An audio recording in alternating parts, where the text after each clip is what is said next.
Chapter 908. After instructing his secretary to make 2 cups of coffee, Eric walked into the office with Kris Jenner. Under Eric's gesture, Kris Jenner sat on the opposite side of the desk.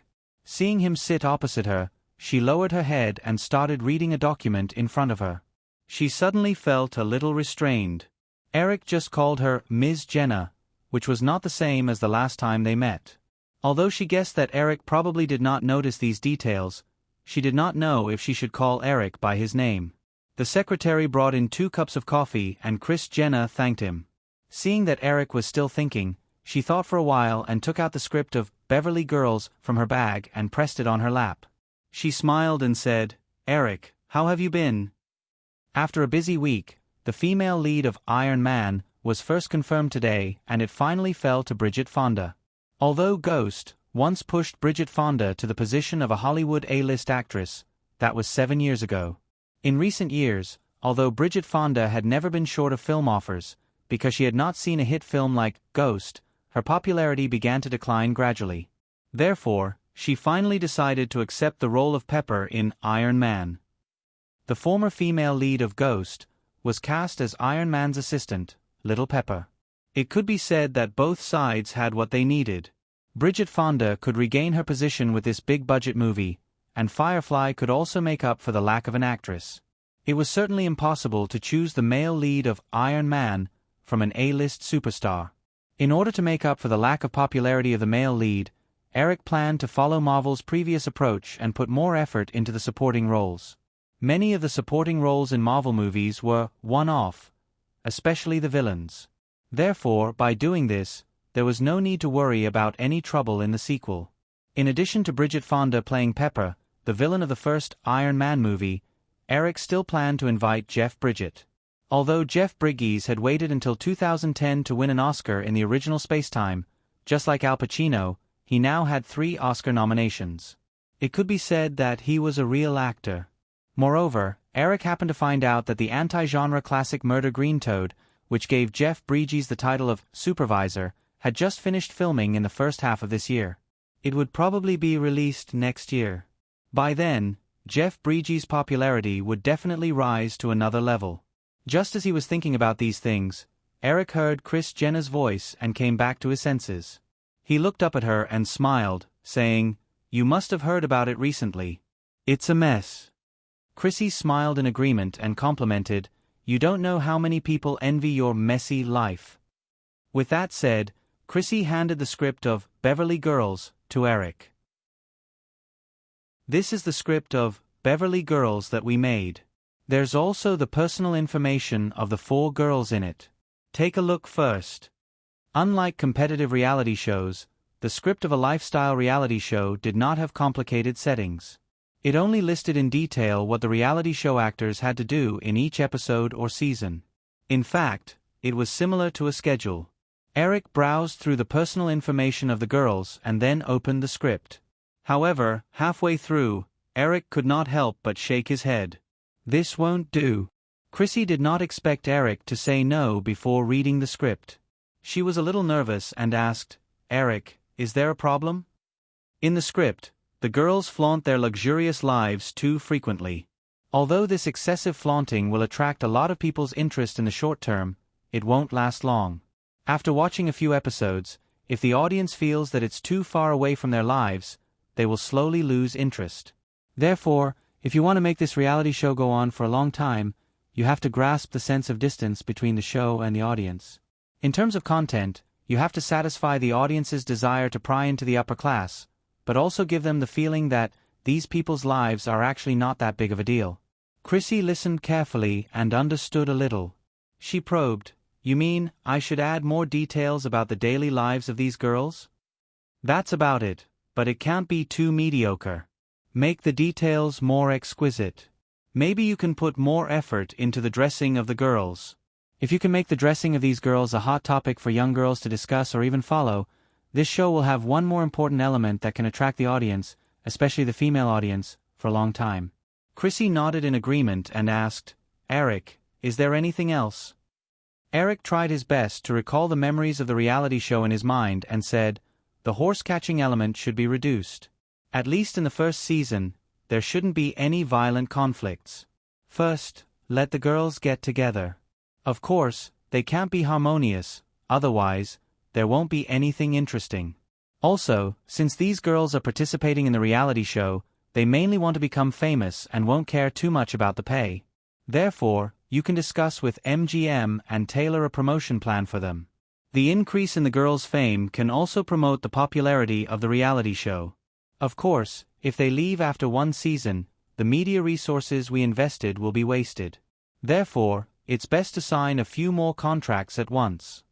Eric, it's true that they want to become famous. However, although these girls are rich, $40,000 for a season is still a lot for them. I've already signed 3 contracts for them. Eric found himself falling into the mindset of, why not eat minced meat again? Thinking about it carefully, with his current net worth, it was impossible for him to not care about hundreds of millions of USD. Similarly, in Beverly Hills, even if one's net worth was in the tens of millions, $40,000 was not a small amount of income, not to mention a few young girls in their 20s who had just entered society. Chrissy Jenner did not know what Eric was thinking. She just continued to talk about revising the script. After about an hour, they were almost done talking. Chrissy Jenner felt that Eric had the intention to send them off, so she invited again, Eric, we recently moved back to Los Angeles and are planning to hold a housewarming party. Are you free? Eric shook his head without thinking. He only valued Chrissy Jenner's potential in producing reality shows and did not intend to get involved with this family too much. Recently, I've been so busy that I can't spare any time. It's only at night, it won't affect work, Chrissy Jenner said tirelessly. She did not hesitate to change her strategy and said, also, Kim really hopes that you can go. Kohler and the others are so envious of the graffiti you took for her. At the end of the night, the group of girls took photos of each other. Eric only remembered that he pressed a Williams handprint on Kim Kardashian's waist. This was the standard for all girls. Other than that, there was no other connection. However, he was not bored enough to expose the little lie that Kim Kardashian made up for vanity. He just shook his head and said, I really don't have the energy. These days, after work, I just want to go home and sleep. Chrissy Jenner was sure that Eric would not agree to this and was very disappointed. If they could invite Eric to attend the party, they would definitely be in the limelight in their own social circle. Knowing that there was no hope in this matter, Chrissy Jenner still did not give up. She said, in this case Eric, if you have time, you can ask Kim out to play. It's still summer vacation. Eric was a little disgusted by Chrissy Jenner's unscrupulous act of promoting her daughter. However, when he thought about what she did in the original Spacetime, he quickly felt relieved. This was a woman who had no bottom line for fame and fortune. Looking at her hopeful eyes, Eric's eyes had some banter. He said, maybe you know that I'm actually not interested in young girls. I prefer mature women. Chrissy Jenner opened her mouth in surprise. She felt Eric's unceremonious gaze sizing her up. She suddenly wondered if Eric Williams asked her to produce this reality show because of her. She did hear that this young super-rich man had some kind of complex. She recalled how she had repeatedly interrogated her daughter. This task had indeed suddenly fallen upon her.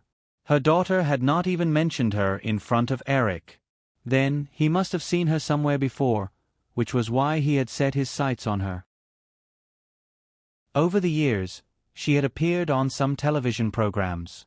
Thinking that she understood the ins and outs of the matter, Chrissy Jenner had almost no hesitation or resistance in her heart. With her character, if she could climb up to a big shot like Eric, it was not a big deal to give up everything she had. The woman pretended to be reserved for a moment. Then, she said with some reluctance, this, Eric, if you want, you can call me in private. Eric had thought of many reactions from Chrissy Jenner. She might be angry, or she might be righteous. At least on the surface, she would be righteous. However, he did not expect this woman to be so straightforward. Looking up and down at the woman's well-maintained body in a black professional suit, Eric inevitably had some evil thoughts in his mind. He said, what if I want it now? This. Chrissy Jenner looked around and said hesitantly, here, is it appropriate? Eric crossed his legs and gave her a look that said, come if you want. He had no intention of giving her any other choice. I prefer to be here. Chrissy Jenner finally hesitated for a moment. However, she remembered that she did not have any bargaining chips in front of Eric. She could only try her best to satisfy this young man so that she could gain more. So, she got up and turned around the desk. She walked to Eric's side in a shy manner. She glanced around and bent down on Eric's wide desk. Eric looked at the plump woman in front of him who was waiting to be played with. He reached out and slapped the plump woman who was tightly wrapped in a black dress. He said while the woman was moaning in pain, "Who told you to do this? Kneel over here." After being slapped by Eric, the woman became more obedient. She quickly got up and bent down in front of Eric with a flattering smile. Eric saw that the woman was about to reach out after kneeling, so he lifted his foot and gently kicked her. He said, "Not here. Go under the desk." Okay. When it was almost time to get off work, Peter Ritchie rushed over from Century City. He greeted some acquaintances and came to Eric's office. Just as he was about to say something to the secretary outside, the door of Eric's office opened. Carolyn and Melanie walked out together and happened to see Peter Ritchie. Melanie Gleason noticed the guilty expression on Peter Ritchie's face and asked suspiciously, "Peter, we are about to get off work. Why are you here?" "It's about the FFM TV station. Boss asked me to come over," Peter Ritchie said and greeted Carolyn and pointed to the office door. Melanie Gleason and Carolyn moved aside to let Peter Ritchie in. He knocked on the door twice and walked in. Melanie turned to Carolyn and said, "There must be something strange. My father always had this expression when he secretly smoked." Carolyn smiled and pulled Melanie. "Let's go. Peter should be here for work." "Humph, I guess it's about the stupid things between stinky men. That's why he's hiding it from us," Melanie muttered and looked at the secretary sitting behind the desk outside. Her and Carolyn's offices were next door, so it was impossible for them to know things all the time like this secretary. Melanie leaned over and asked in a gossipy manner, "Mia, do you know why Peter is here?" The secretary named Mia smiled and shook her head. She knew that a woman had entered the boss's office and didn't come out for the whole afternoon, but she definitely couldn't tell anyone about this. Her position was far inferior to Carolyn and Melanie's. She only assisted in some daily tasks such as answering phone calls and pouring tea. She often didn't see the boss for 10 days or half a month. However, this position was not easy to get. She cherished her job more than the two girls in front of her who were said to have a good relationship with the boss. Melanie couldn't get any information from Mia, so she could only leave with Carolyn. She didn't forget to say to Carolyn, "It must be similar to what I've guessed. Carolyn, I'll teach you how to distinguish a man's expression later." Eric didn't expect his female assistant to have such sharp intuition. After the ridiculous incident in the afternoon, it was definitely not convenient for Carolyn or Melanie to deal with the aftermath. Therefore, he could only ask his former assistant to save the day. Eric took a small box from Peter's hand and chatted with him for a while about the work of FFM TV station. After sending him away, he pushed the door open and walked into the bedroom next to the office. Although he basically didn't rest here, the office was very well equipped in all aspects. The woman on the big bed was still sleeping with a thin blanket. Eric took a glass of water and walked to the bedside. The woman woke up when she heard his movements. Eric opened the small box left by Peter Ritchie and took out a plate of pills. After looking at them, he pressed one of them to the woman's lips and said, "Open your mouth." Kris Jenner also knew what pill Eric handed over. She took the glass of water and swallowed the pill. She smiled and opened her mouth for Eric to check before asking, "Eric, what time is it now?" Eric picked up the woman's clothes and put them beside the bed. He said, "It's 5 o'clock. Get dressed. You should go back." He went to New York to record a show. "It's fine even if I don't go tonight," Kris Jenner said in an expectant tone. Seeing that Eric didn't respond, she was a little disappointed. However, she mustered up her courage and said in a teasing tone, "Eric, if you want in the future, you can call me any time. When Kendall and Kelly grow up, you won't have any left." Eric was a little embarrassed. He took another pill and stuffed it into the woman's mouth. He said, "Don't play any tricks. Just focus on Beverly Girls. If the ratings are good, I'll give you another project next year. If you mess it up, you'll have to be a housewife in the future." Kris Jenner saw that Eric was a little annoyed. She wanted to laugh, but she didn't dare to show it on her face. Hearing that Eric might have a new project for her next year, she was a little more excited. Her efforts were worth it. She obediently swallowed the pill in her mouth and got up to put on her clothes. The new project that Eric was talking about was another reality show called Charming Wives.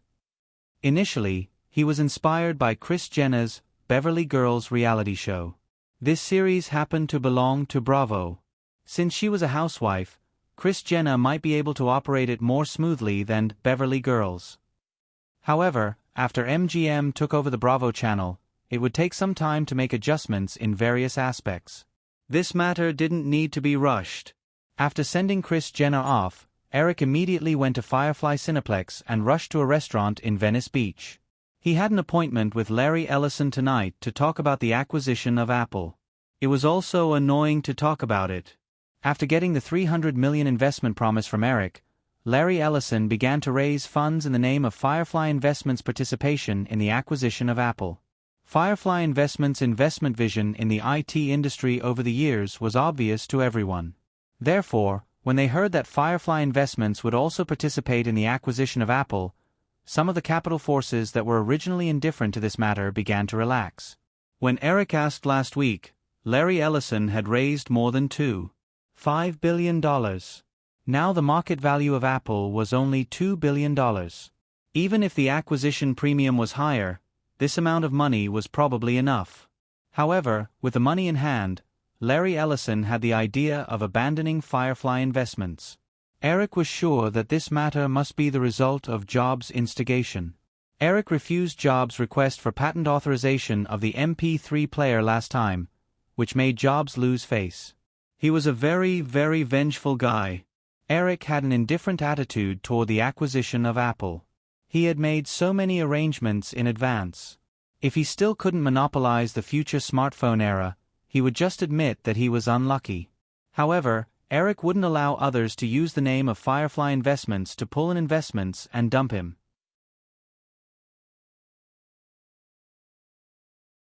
Chapter 909. Eric, I haven't seen you in a while. You've been doing well recently. I've been hearing your name every day in San Francisco. Larry Ellison greeted him as soon as he walked into the restaurant. He gave Eric a warm hug. Eric let go of the unshaven Larry Ellison and smiled. You've been doing well too. I heard that you've raised a large sum of money recently. What are you planning to do?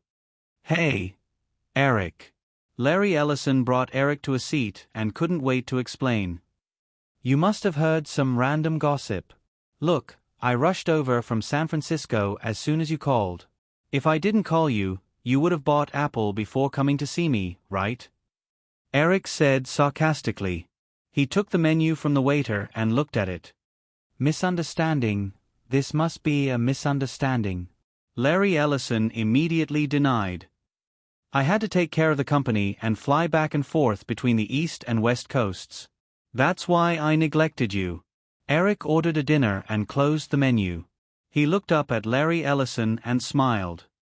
If you're really busy, I can understand. I heard that the competition between Oracle and Informix has been very fierce recently. Have they removed the billboard they set up outside the Oracle building? In Eric's original memories, Oracle was basically in a state where it was the dominant force. But now, Oracle was far from Microsoft's position in the desktop operating system market. In North America, there were two database software companies that were comparable to Oracle. They were Informix and Sybase. Sybase also operated a server business in addition to database software. Like Oracle, Informix focused on the database software market. The competition between the two was extremely fierce. Informix even bought a billboard outside the Oracle headquarters with the slogan, "A dinosaur crawled here." Eric didn't know what this was about, but he knew that it was definitely not something good. Recently, seeing that the funds raised were enough to buy Apple, Larry Ellison did have the idea of leaving Firefly and buying Apple alone. In addition to the encouragement of his friend Steve Jobs, he also knew that if Firefly was involved, even if it only held 10% of the shares, it would have as much say as he, the founder of the acquisition. If he could get rid of Firefly, the control of Apple would be completely in his and Steve Jobs' hands after the acquisition. However, Eric's words made Larry Ellison's hair stand on end. Of course, he wasn't stupid enough to think that Eric was just teasing him when he mentioned Informix's billboard. Under Firefly Investments, whether it was Yahoo, AOL, or the recently rising Amazon, they were all super big customers that any database software company had to fight for. What's more, Yahoo also controlled the Yahoo Technology Alliance, which had become the rulemaker on the Internet. This kind of influence could not be underestimated. Eric mentioned Informix on purpose. The warning could not be more obvious. Now was the most critical moment in the competition between Oracle and Informix. If all of Firefly's Internet companies were to side with Informix, the originally evenly matched situation between the two database companies would immediately be broken. Database software companies and operating system software companies were actually similar in some aspects. If the two sides widened the gap, due to the influence of the Matthew effect, the advantage of the leading party would only become more and more obvious. The result of the lagging party was obvious from the current situation of Apple Computer. Larry Ellison was a very arrogant person, which was known by the entire Silicon Valley. However, he was definitely not the kind of person who would show his arrogance in front of anyone. Otherwise, Oracle wouldn't have developed to its current scale. At this time, in front of this young man, he had lost all of his arrogance. He even had a sense of powerlessness, as if his fate was in the hands of this young man. Larry Ellison raised his hand and touched his forehead. He didn't dare to be perfunctory anymore. He said seriously, "Eric, okay, this is my fault. However, now that the acquisition negotiations have just begun, I promise that I won't hide anything from Firefly.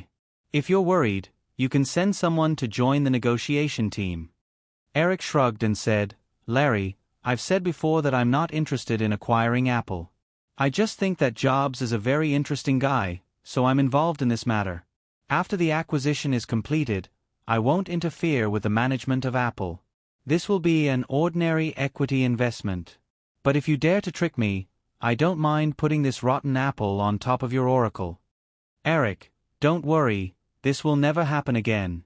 Larry Ellison felt that there was something wrong with the grammar of Eric's last sentence, but he didn't point it out. He just realized that Eric didn't intend to hold on to this matter, so he grinned and agreed. Eric glanced at this guy and suddenly realized that to be friends with Jobs, these two guys had something in common, which was that they were both assholes. Eric suddenly had some thoughts in his mind, and he said, "Larry, you don't think this is over, right?" Eric, what else do you want?"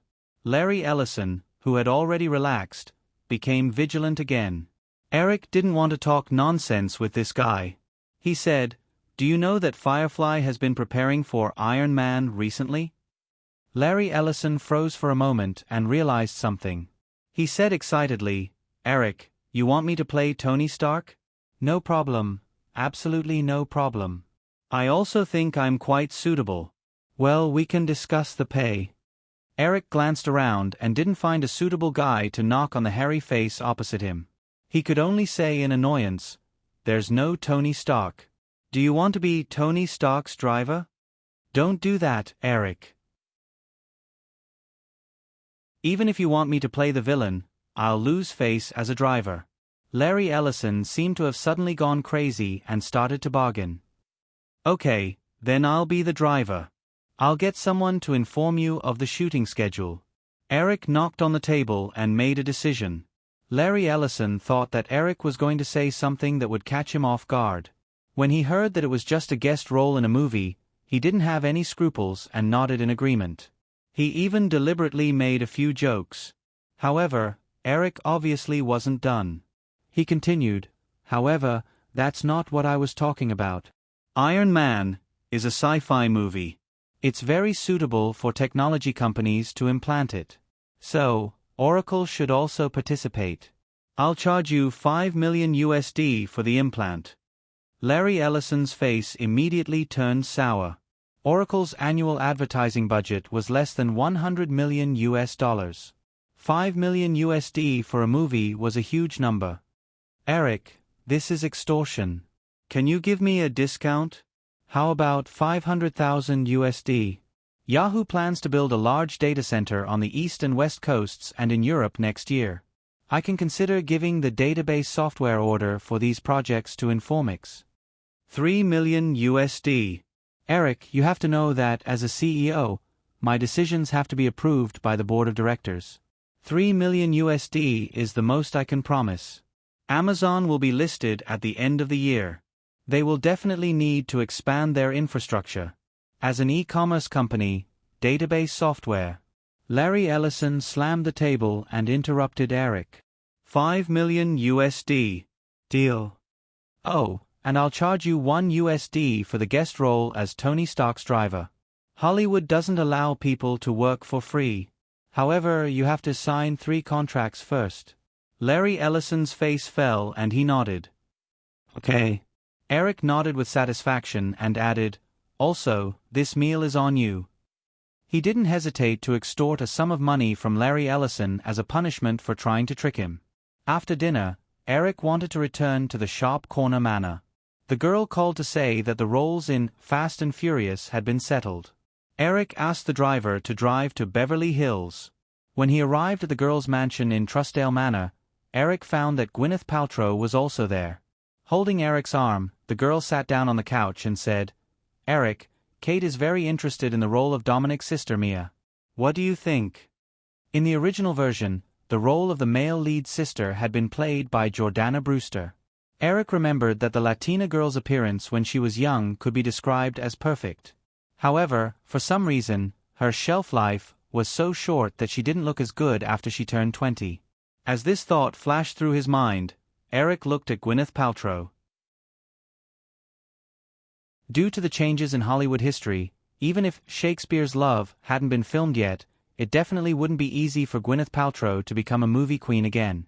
However, she was a second-generation heiress in Hollywood, after all.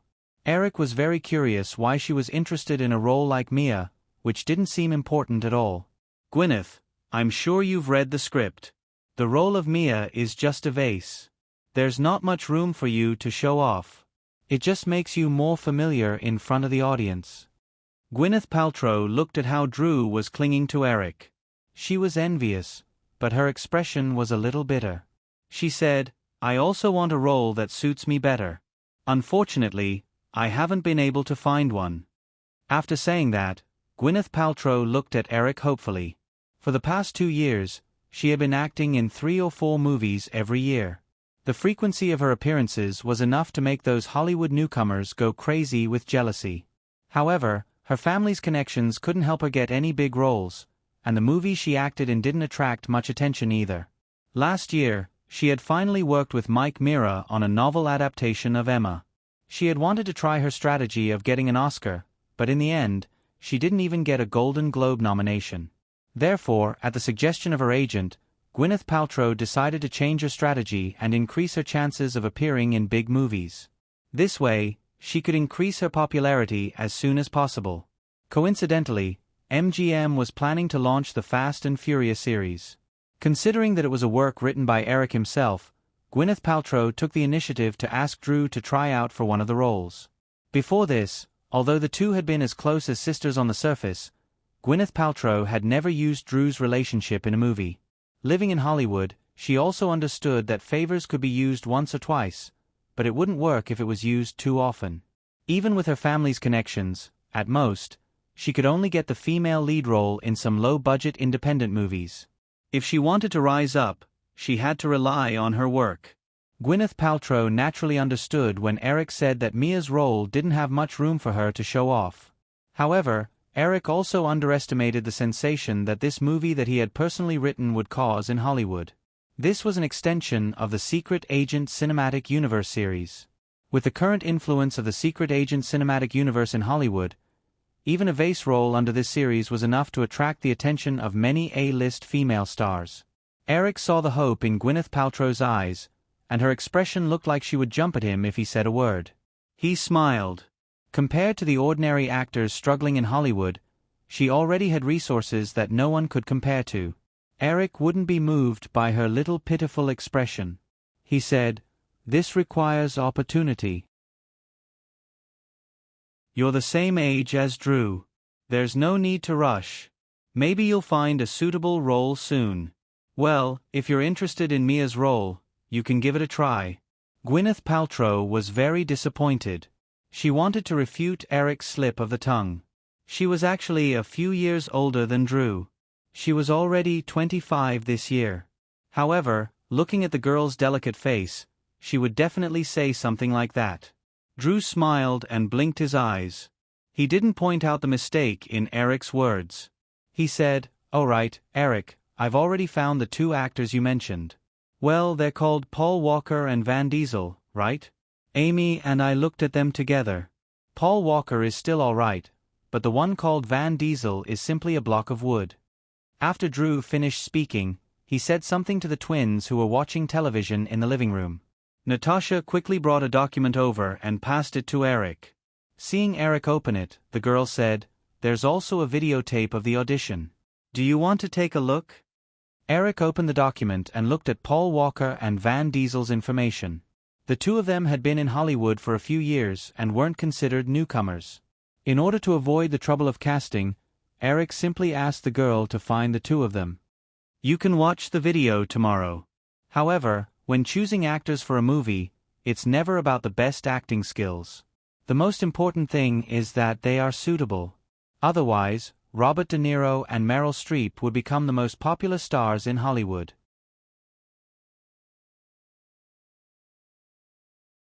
Chapter 9-10. Early in the morning, perhaps because she had stayed over at Drew's house last night, Gwyneth Paltrow woke up an hour or two earlier than usual. When she arrived at the dining room, she saw that Eric was already sitting at the dining table and eating breakfast. After saying good morning to Eric, Gwyneth Paltrow asked the twins to prepare breakfast for her. Then, she sat opposite Eric, glanced at the newspaper in his hand, and asked, "Eric, Drew isn't up yet?" Eric nodded and said, "Yeah, why are you up so early?" "It's already 7. I don't have the habit of sleeping in," Gwyneth said without any guilty expression. She looked at the glass of milk in Eric's hand, and her eyes flashed. Then, she said, "Eric, I'm a little thirsty. Can I have your glass of milk first?" Eric smiled and pushed the glass next to him over. He then asked Natasha to prepare another glass for him, and continued to read his newspaper. Gwyneth took a sip of the milk and smacked her lips. She recalled the discussion between Drew and Eric last night. She looked up and asked, "Eric, are you really planning to buy 4 private jets at once?" "Yeah, why?" Gwyneth shrunk her neck. This time, it was not an act. When she heard Drew and Eric discussing the plan to buy 4 private jets last night, Gwyneth did not know what to feel. She came from a good family, but the number of times she had taken a private jet since she was young could be counted on one hand. Eric wanted to buy 4 private jets at once, and he also wanted to build private airports on the east and west coasts. She had never thought that such a thing would happen to her. However, when she thought about Eric's net worth, which was at the top of the Forbes list, Gwyneth felt that such a thing was only natural. However, the envy she had for Drew increased a little. How good would it be if such a thing happened to her?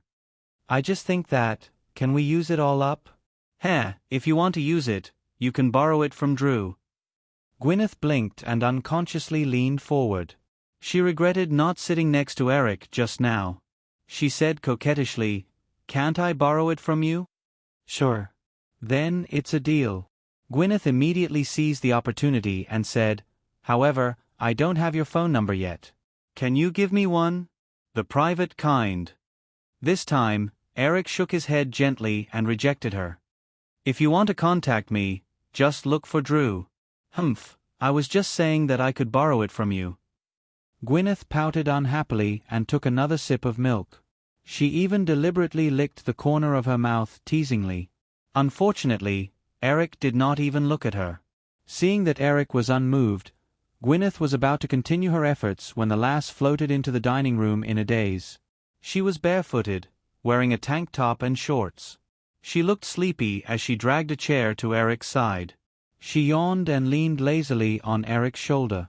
Feeling uncomfortable, her small body quickly tilted over. Gwyneth saw the doting smile on Eric's face and the fact that he deliberately reached out to hold the lass's body to prevent her from hitting the edge of the table. She almost had the urge to roar in her heart. "You little b***tch, why don't you just sleep away?" On the other side of the table, the lass hugged Eric's arm in a daze. She moaned a few times before saying, "Eric, get Natasha to prepare the car. We'll go to Ventura later." Eric lowered his head and said softly, "Why don't you eat something first and sleep on the way later?" "Oh, I haven't brushed my teeth. I'm not eating." Then go brush your teeth." "I still want to take a shower." A small fair arm stretched out from under the table and pulled Eric's collar. She said coquettishly, "Eric, carry me there." Eric had a helpless look on his face, but he put down the newspaper in his hand, reached out to carry the lass in his arms, and left the dining room. Gwyneth felt like she was being ignored the entire time. She was so angry that she wanted to throw the glass of milk in front of her. Natasha walked in with a salad and politely placed the plate in front of her. Gwyneth subconsciously wanted to find fault with them, but when she thought of how these two quiet Russian girls used to hit the sandbags in the gym, she swallowed her words. She felt wronged for some reason. After half an hour, Eric and Drew walked into the dining room again, chatting and laughing. Both of them had changed their clothes. Who knew if they took the opportunity to do something naughty again? Gwyneth put on a smile on her face and deliberately winked at Drew mockingly. Then, she pretended to ask casually, "Drew, is building the private airport in Ventura too far away from Los Angeles?" Ventura was a small city north of Los Angeles, about 100 kilometers away from Los Angeles. Gwyneth had heard Eric and Drew talking about building the private airport in Ventura last night. Drew was a lot more energetic than before.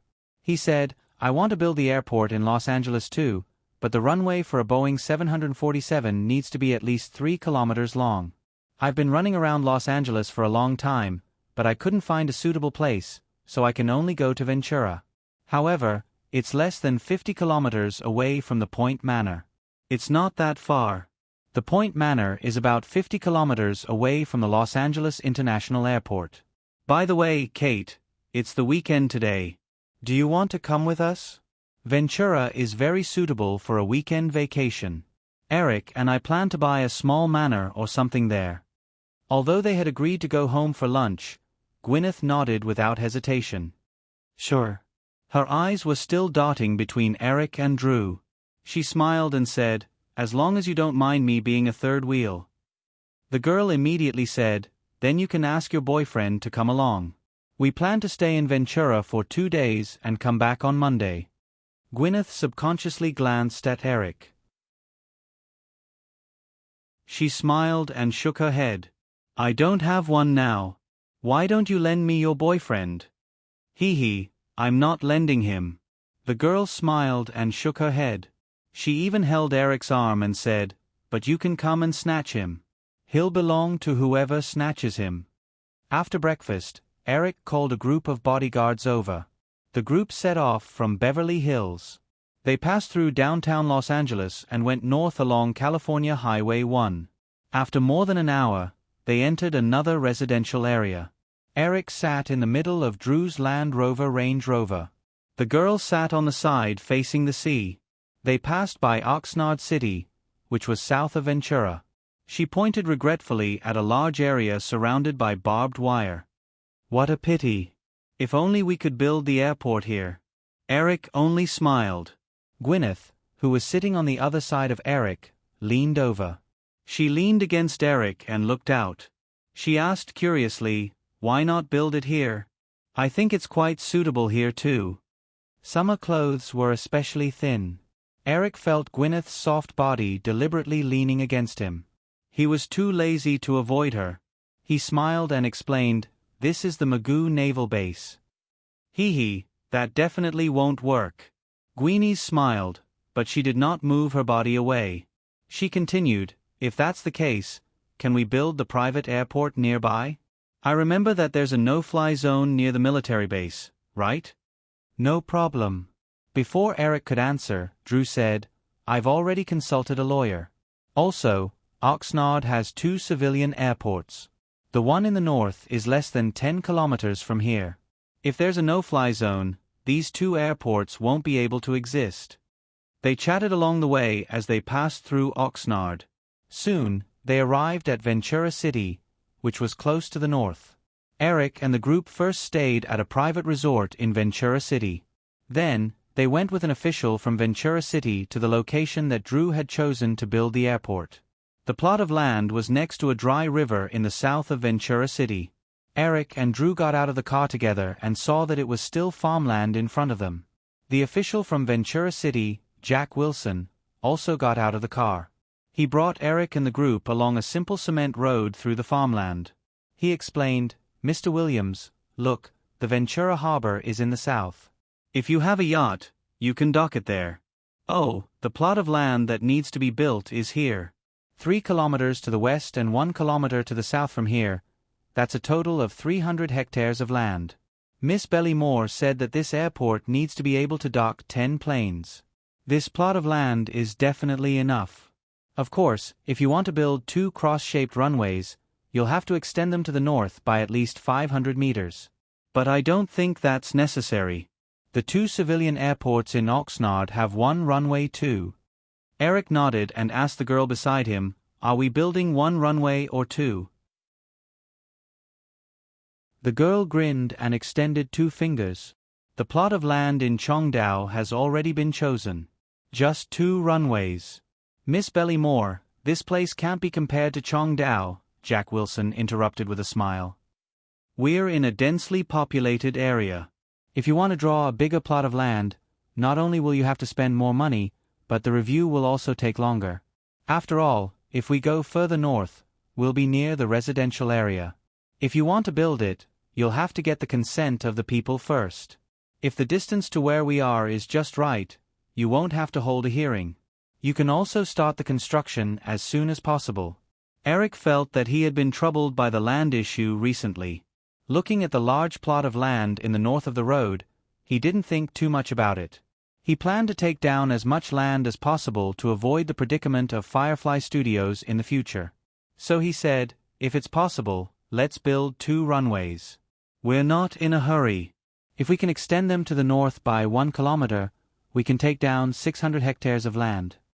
Since Eric had decided, Jack Wilson smiled and nodded. He only said, in this case, Mr. Williams, it'll take at least a year to start the construction of this airport. Eric smiled and asked, Jack, don't you want me to buy as much land as possible? This can contribute more taxes to Ventura, right? Jack Wilson nodded. There was some shrewdness in his eyes. He said, of course. However, these taxes have nothing to do with me. I'm only responsible for providing you with the most reasonable suggestions. They chatted and laughed as they walked around the surrounding land for half an hour. Jack Wilson explained to Eric in detail all the things that needed to be paid attention to when building a private airport. When it was close to noon, everyone returned to Ventura together. As a small city that mainly focused on leisure, there were hundreds of yachts of various sizes docked in Ventura's harbor. After finishing their business, everyone rented a yacht and went out to sea in the afternoon.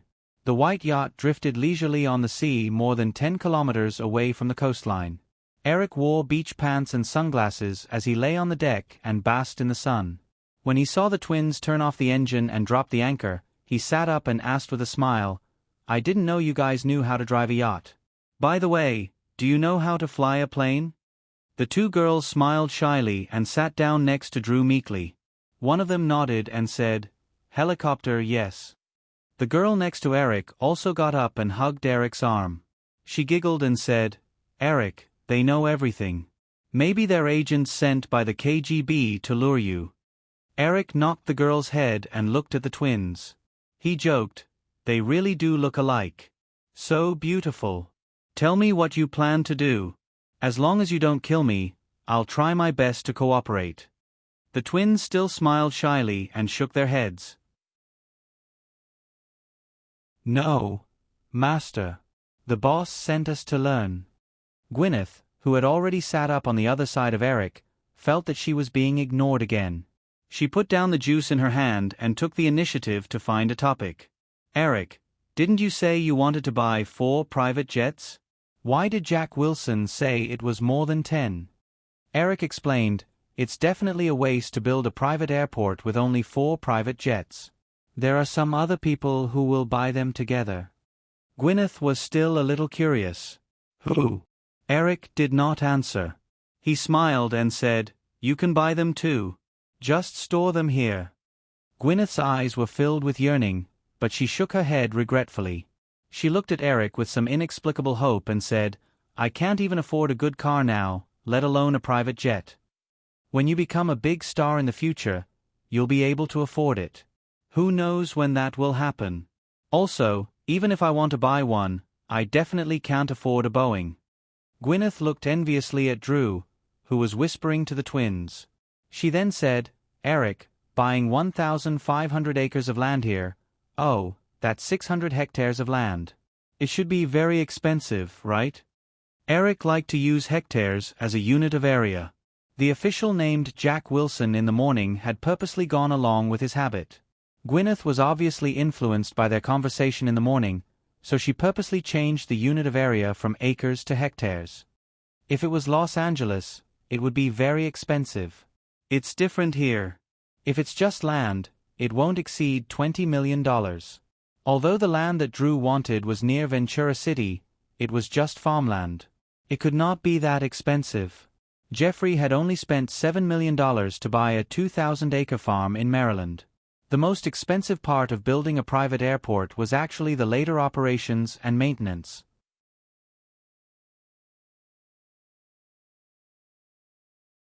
Chapter 9-11. After the weekend, they returned to Los Angeles from Ventura.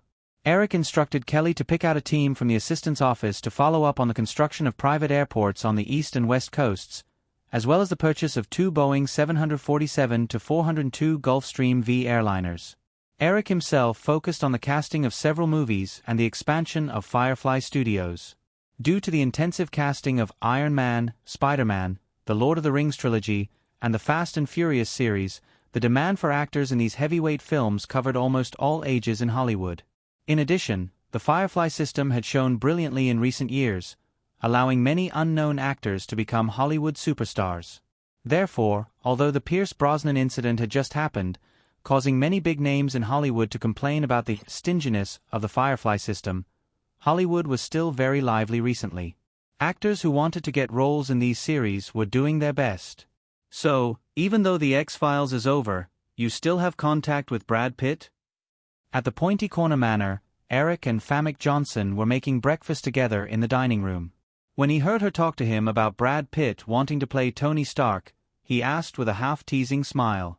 After The X-Files ended, Famick did not take on any film contracts in the past 6 months. Instead, she traveled around and did charity work. She had just returned to Los Angeles and had been living at the Pointy Corner Manor recently. Charissa called me, Famick Johnson explained. Seeing Eric's confused face, she smiled and said, Charissa Cody is Pitt's agent. You should have seen her before. After working together for so many years, we get along quite well, so I helped her pass a message to you. Eric vaguely remembered Charissa Cody. She seemed to be quite capable and had even joined ICM. However, he had not seen her for many years. After so many years, their positions in Hollywood were now worlds apart. Eric no longer had any prejudice against Brad Pitt, or rather, he did not have any feelings at all. After bringing the breakfast into the dining room and sitting down at the table, Eric calmly analyzed, Brad Pitt's acting is not bad, but his image is not suitable for Tony Stark. After thinking about it, Eric smiled inexplicably and said, however, there's another role that I can let him try, Thor. But if he wants this role, he'll have to wait patiently. The Thor movie will only start after Spider-Man and Iron Man are released. In history, Marvel had once hoped that Brad Pitt could play Thor. However, at that time, Brad Pitt had already begun to transform into a director and producer. This kind of comic character change did not have much appeal to him, so the two sides did not reach a cooperation. However, it was different now. Due to Eric's intervention, Although Brad Pitt had gained a lot of fame with his role as the male lead in The X-Files, after the series ended, he would become a newcomer in the film industry. Moreover, due to the influence of The X-Files, his development in the film industry would definitely not be as smooth as before. However, Brad Pitt was indeed a good candidate to play Thor. The Thor movie would only start in about 2 years. At that time, the influence of The X-Files would begin to dissipate. Famke Johnson nodded and said, "Then I'll reply to Sharissa like this. Alright, and you, how's the X-Men comic I gave you going?" "It's very interesting. I really like the role of Jean Grey," Famke Johnson said. "When do you plan to shoot X-Men?" "I haven't heard anything about it. You'll have to wait for another 2 or 3 years, Eric explained. "My plan is to first open up the Marvel Cinematic Universe through the Spider-Man and Iron Man movies. This way, the project will be much easier to push forward. You can shoot a few movies in the next 2 years to get a feel for it. Filming a TV series is always different from filming a movie. In that case, I'll be going back to the Netherlands soon. My sister is preparing a movie and wants me to play a role." Speaking of which, Famke Johnson had 3 sisters in his family. The other 2 were a director and an actress, but both of them were developing their careers in Europe. When Eric heard Famke's words, he reluctantly advised, "You just came back and you're leaving again? If it's you, let your sister come to Hollywood to develop her career." Famke Johnson said, "My sister's temper is much stronger than mine. She also knows about my relationship with you, so she won't come over." Eric smiled and said, "Looks like I'm lucky to have caught the weakest of you sisters." Famke Johnson rolled her eyes at Eric and said, "It's all because you're an asshole." Eric smiled proudly and finished his breakfast in 2 or 3 bites. He reached out to hug Famke and show her his asshole side. He felt her curl up one of her long legs to block his attack. He conveniently hugged the long leg that poked out of her shorts and said with a smile, "Okay, I'm going to work. Come, give me a kiss." Famke helplessly turned her face to the side and let Eric kiss her. With a smile on her lips, she pretended to be dissatisfied and muttered, "I'll buy a ticket back to the Netherlands today." Eric kissed Famke's lips and lowered his head to kiss her seductive long leg. Hearing the girl's ticklish laughter, he said, "No, I recently rented a Boeing 767. When do you plan to leave? I'll get someone to send you." After being busy for more than half a month, the audition for the male lead of Iron Man had entered the second round. The audition list had been reduced from the initial selection of hundreds to 50. Eric also planned to participate in the next few rounds of auditions. However, when Eric rushed to Firefly Studios, Katzenberg also rushed over with several theme park designers. It turned out that the design team responsible for the development of the Firefly Studios theme park project had already come up with a plan to develop a theme park on the western part of Lincoln Avenue. Because the residents in the eastern part of the park were waiting for a good price, the studio could not expand to the east in the short term. The company could only focus on developing the western part of Lincoln Avenue. "Mr. Williams, look, we can build a bridge on Lincoln Avenue to connect the 2 movie parks. In addition, in order to connect the Titanic theme exhibition area to the western park without affecting the daily operations of the studio and other areas, we can open an exclusive passage on the edge of the eastern park and set up some movie themes in this passage to add interest and prevent tourists from feeling bored on the way." Eric looked at the design slides and listened to the other party's general explanation. He shook his head and said, "It still won't work. No one likes to walk a kilometer in a corridor. What's more, the Eastern Park should also be part of the theme park tour. Then we can open a few doors in the area that is open for sightseeing. I'm not talking about the doors, but I feel that the idea of an exclusive passage doesn't work in the first place. It will make people feel claustrophobic. If you have experienced it, you will definitely know how bad this feeling is," Eric said. He got up and walked to the slide projector. He asked the secretary who operated the slides to switch a few pictures. Then, he stopped at the design of a bridge across Lincoln Avenue. After staring at the drawing for a while, Eric raised his hand and drew a long line in the air. He said, "How about this? We can raise and extend this bridge and build an aerial corridor connecting the Titanic exhibition hall and the Western Park. What do you think?" Katzenberg's eyes lit up when he heard Eric's words. He also stood up and walked over. He nodded and said, "I think this idea is very good. Most of the Eastern Park is not suitable for tourists, but if there is such an aerial corridor, they can visit the entire park from above. This is much better than the idea of a ground passage." Several designers also came over. One of them said, "However, such an aerial corridor will definitely be very expensive, right?" Eric shook his head and said to the designer, "Gary, let's not consider the cost first. Think about it. Not far from our south is the Los Angeles International Airport that handles 60 million passengers a year. Although most of the passengers at the airport take the 405 freeway in the west, as long as 1/5 of them pass through Lincoln Avenue, that is 12 million people. If this aerial corridor is built and becomes a landmark building on Lincoln Avenue, it is equivalent to advertising Firefly Studios in front of 12 million tourists from all over the world for free every year. This effect is definitely comparable to a bridge that is only for tourists to pass safely." The designer named Gary nodded. He raised his hand and drew a line between the eastern and western parks. He said, "Mr. Williams, if we don't consider the construction cost, we can make this corridor span the entire eastern and western parks. Not only will it be symmetrical, but it will also be more beautiful. At the same time, the 4-kilometer-long aerial corridor will also be more visually stunning." After Gary finished speaking, the others also put forward their own ideas. Eric had many spectacular aerial corridors in his memory. He had also walked some high-altitude plank roads in his previous life.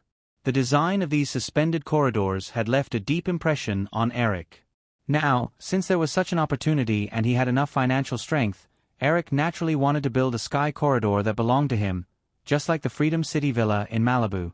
Everyone discussed for more than half an hour, and the idea was basically finalized.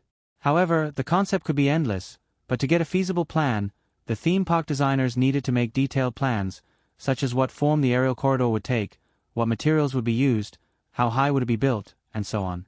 After sending the designers away, Eric and Katzenberg went to another office building in the studio. The audition for the male lead of Iron Man was held here.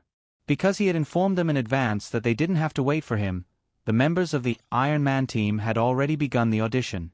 Eric and Katzenberg nodded and greeted a group of actors waiting in the corridor. They pushed the door open and entered the audition room. A white man in his 30s was performing a scene with the cooperation of the staff. When he saw Eric and Katzenberg coming in, he couldn't help but pause. He didn't know if he should continue. Mr. Rockwell, you can continue." Eric smiled and nodded to the other party. Sam Rockwell didn't expect Eric to recognize him. He quickly responded with a smile, found the feeling, and then gestured to the female assistant who was reading the lines. Eric nodded to director Joss Whedon and the others. He didn't sit behind the audition table. He just pulled a chair and sat down with Katzenberg. He took a stack of actor information from an assistant and looked up to watch Sam Rockwell's performance. Sam Rockwell was personally selected by Eric as one of the last 50 candidates. In history, Sam Rockwell participated in the audition for the male lead of Iron Man, but he didn't get the role. In the end, he played the villain Justin Hammer in Iron Man 2. The main villain of Iron Man 2 was Whip, so Sam Rockwell's performance wasn't too eye-catching. However, the Justin Hammer he played was indeed very similar to Robert Downey Jr. in some details. Eric happened to remember this, so he arranged for the other party to participate in this round of auditions. However, during the audition process, although he specifically mentioned a few things, Sam Rockwell's audition effect was difficult to satisfy Eric. He felt that something was missing. In the end, Eric had a flash of inspiration. He instructed the staff to find a pair of black-rimmed glasses for Sam Rockwell to wear. Sam Rockwell's temperament suddenly reached Eric's effect. He changed from his original image of a street ruffian to an overbearing CEO with a smirk on his face. Unfortunately, Tony Stark definitely couldn't wear glasses. After Sam Rockwell left, everyone realized Eric's special attitude towards him just now. They looked over, obviously asking for Eric's opinion. Eric shook his head regretfully. His acting is good, but if he doesn't wear glasses, he won't be able to support the temperament that Tony Stark needs. He definitely won't be able to wear glasses. Call the next one. Joss Whedon and the others breathed a sigh of relief. They felt the same as Eric. However, everyone knew that Eric often made unexpected decisions, so they were a little worried. If Eric leaned toward Sam Rockwell, it wouldn't be a good thing.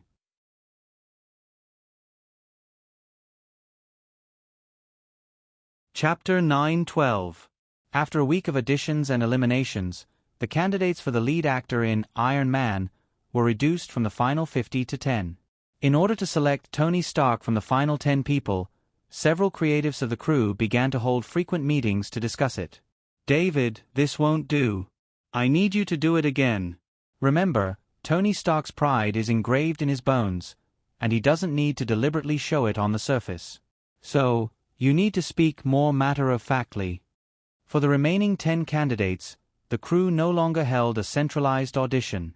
Instead, they held in-depth discussions and auditions with the candidates one by one, and gradually eliminated them. This way, the most suitable candidate could be selected more carefully. In a conference room in the studio, Eric patiently explained his views on Tony Stark to David Duchovny, who had participated in the discussion today.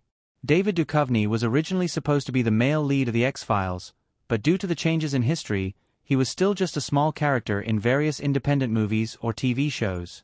Eric didn't feel much about David Duchovny's performance in the X-Files, but he really liked his other work, California Crush. In California Crush, David Duchovny played the down-and-out writer Hank Moody, who shuttled between all kinds of beautiful women, left a deep impression on people. After Eric finished speaking, David Duchovny, who was sitting on the sofa opposite him, thought for a moment and said, "Then, Eric, I'll try again." Eric turned his head and was about to instruct the staff next to him to give David Duchovny lines, when he noticed that everyone, including Joss Whedon, was looking at him strangely. This was obviously not the first time, but recently, Eric had been feeling that the atmosphere around him was a little strange. At this moment, he finally couldn't help but explode. "I'm warning you, if you dare look at me with such admiration all day long, I'll dock your pay." Sally, run through the scene with David again. Several people sitting around the sofa chuckled. The production assistant named Sally picked up the script and looked at David Duchovny. After getting confirmation, she began to recite the lines of Kristen, the reporter from Vanity Fair magazine in Iron Man. "Some people say that you're the modern Da Vinci. What do you think?" "Nonsense. I'm not a painter." "What about the other nickname, Death Merchant?" "That's not bad," David Duchovny replied. "Let me guess. Berkeley?" "Actually, Brown University." "Well, Miss Brown, this world is not perfect, but we have no choice. I promise you, if there comes a day when I don't need to use weapons to exchange for peace, I will change my profession and go to Good Children's Hospital." Just as the two were about to continue, Eric interrupted. "Stop, it still doesn't work. David, you should speak faster. Also, this scene can't be too casual." Anyway, think about it again. If it doesn't work, we'll change to the next scene." After a brief hesitation, David Duchovny asked, "Eric, can you demonstrate it for me?" Eric had not been able to find the right adjective for a moment, but when he heard David Duchovny's words, he nodded without thinking too much. He turned to the production assistant and said, "Sally, let's start with that scene." As Eric spoke, he didn't see Joss Whedon excitedly gesture to the cameraman behind him. The cameraman naturally turned the camera to Eric. Sally noticed Joss Whedon's little gesture behind Eric, but pretended not to notice. She lowered her eyes and looked at the script in her hand. She raised her head and read, "Mr. Stark, you've rehearsed this sentence many times, right?" Eric didn't need to read the lines at all. Whether it was the recent additions or the memories in his mind, Eric was familiar with the entire script. Similarly, no one knew better than him what kind of effect he wanted. After quickly sorting out his thoughts, Eric replied naturally, "I say it in the mirror every night before I go to bed." Sally nodded. "I can tell." With a cynical smile on his face, Eric stared at Sally and said, "I hope you can see it with your own eyes." Under Eric's natural and invasive gaze, Sally suddenly felt her face heat up. She dodged and stuttered a little. Although she was also very familiar with the script, she still mispronounced her lines. Mr. Williams, I hope you can be a little more serious. Eric was speechless. Ha! Everyone in the room couldn't help but laugh.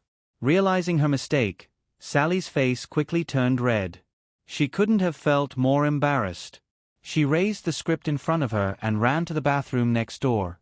Looking at the girls' fleeing action, everyone's heartless laughter grew louder. After a while, Eric clapped his hands and said, "Okay, everyone, let's continue. Skip this part and switch to the part where Tony Stark and Colonel Rhodes are on the plane." Since Eric said that, everyone stopped laughing and continued their discussion. When it was almost evening, after seeing David Duchovny off, Eric was about to discuss the effect of David Duchovny's performance today with Joss Whedon and the others, when Joss Whedon said, "Eric, it's almost time to get off work. How about we go for a drink?" Eric was puzzled. "Ha! I mean, there are a few good bars in Venice Beach," Joss Whedon said. "Also, I want to talk to you about something else. Actually, that's what everyone wants." Looking at Joss Whedon's expression, Eric nodded. "Okay, let's call it a day." Due to the rise of Firefly Studios, Venice Beach near Praia Vista had become a popular gathering place for Hollywood filmmakers in recent years. Many restaurants, cafes, bars and other leisure places had also sprung up. When he followed Joss Whedon to a bar called Light, Eric suddenly realized that he hadn't had such an experience in a long time. It just so happened that it was time to get off work. Although night had not yet fallen, the bar was already bustling with activity. Eric wore sunglasses and followed Joss Whedon into the bar. He watched as Joss Whedon greeted the boss familiarly and asked for a relatively remote booth in the corner of the bar. The two of them sat down together. After ordering a glass of beer from the waiter who followed them, Joss Whedon asked, "Eric, what would you like to drink?" Eric felt that the scantily clad waitress in front of him was staring at him, so he simply took off his sunglasses and raised a finger at the girl who was staring at him with wide eyes. He then smiled and said, "I'll have a glass of beer too." "Ah, okay. The waitress nodded in surprise, turned around, and left in a hurry. But after a while, she came back with 2 glasses of beer. She had obviously touched up her makeup, and had even taken off the somewhat exaggerated earrings on her ears. After placing the beers in front of Eric and Joss Whedon, the girl did not leave. Instead, she boldly asked, "Mr. Williams, can I take a picture with you?" Eric smiled and shook his head. "I'm sorry, miss." The waitress was not discouraged. She took out a business card from the pocket of her short jacket and stuffed it into his hand. "Mr. Williams, this is my number. Give me a call." After saying that, the waitress did not give Eric a chance to refuse. She turned around and left, swaying her slender waist. Eric picked up the business card and looked at it. He said, "Jenny. I think it's better to call her Jennifer. I like the name Jennifer." Joss Whedon laughed and said, "Call her over now and ask her to change her name. I don't think that girl will refuse. I'm not in the mood for such boring things."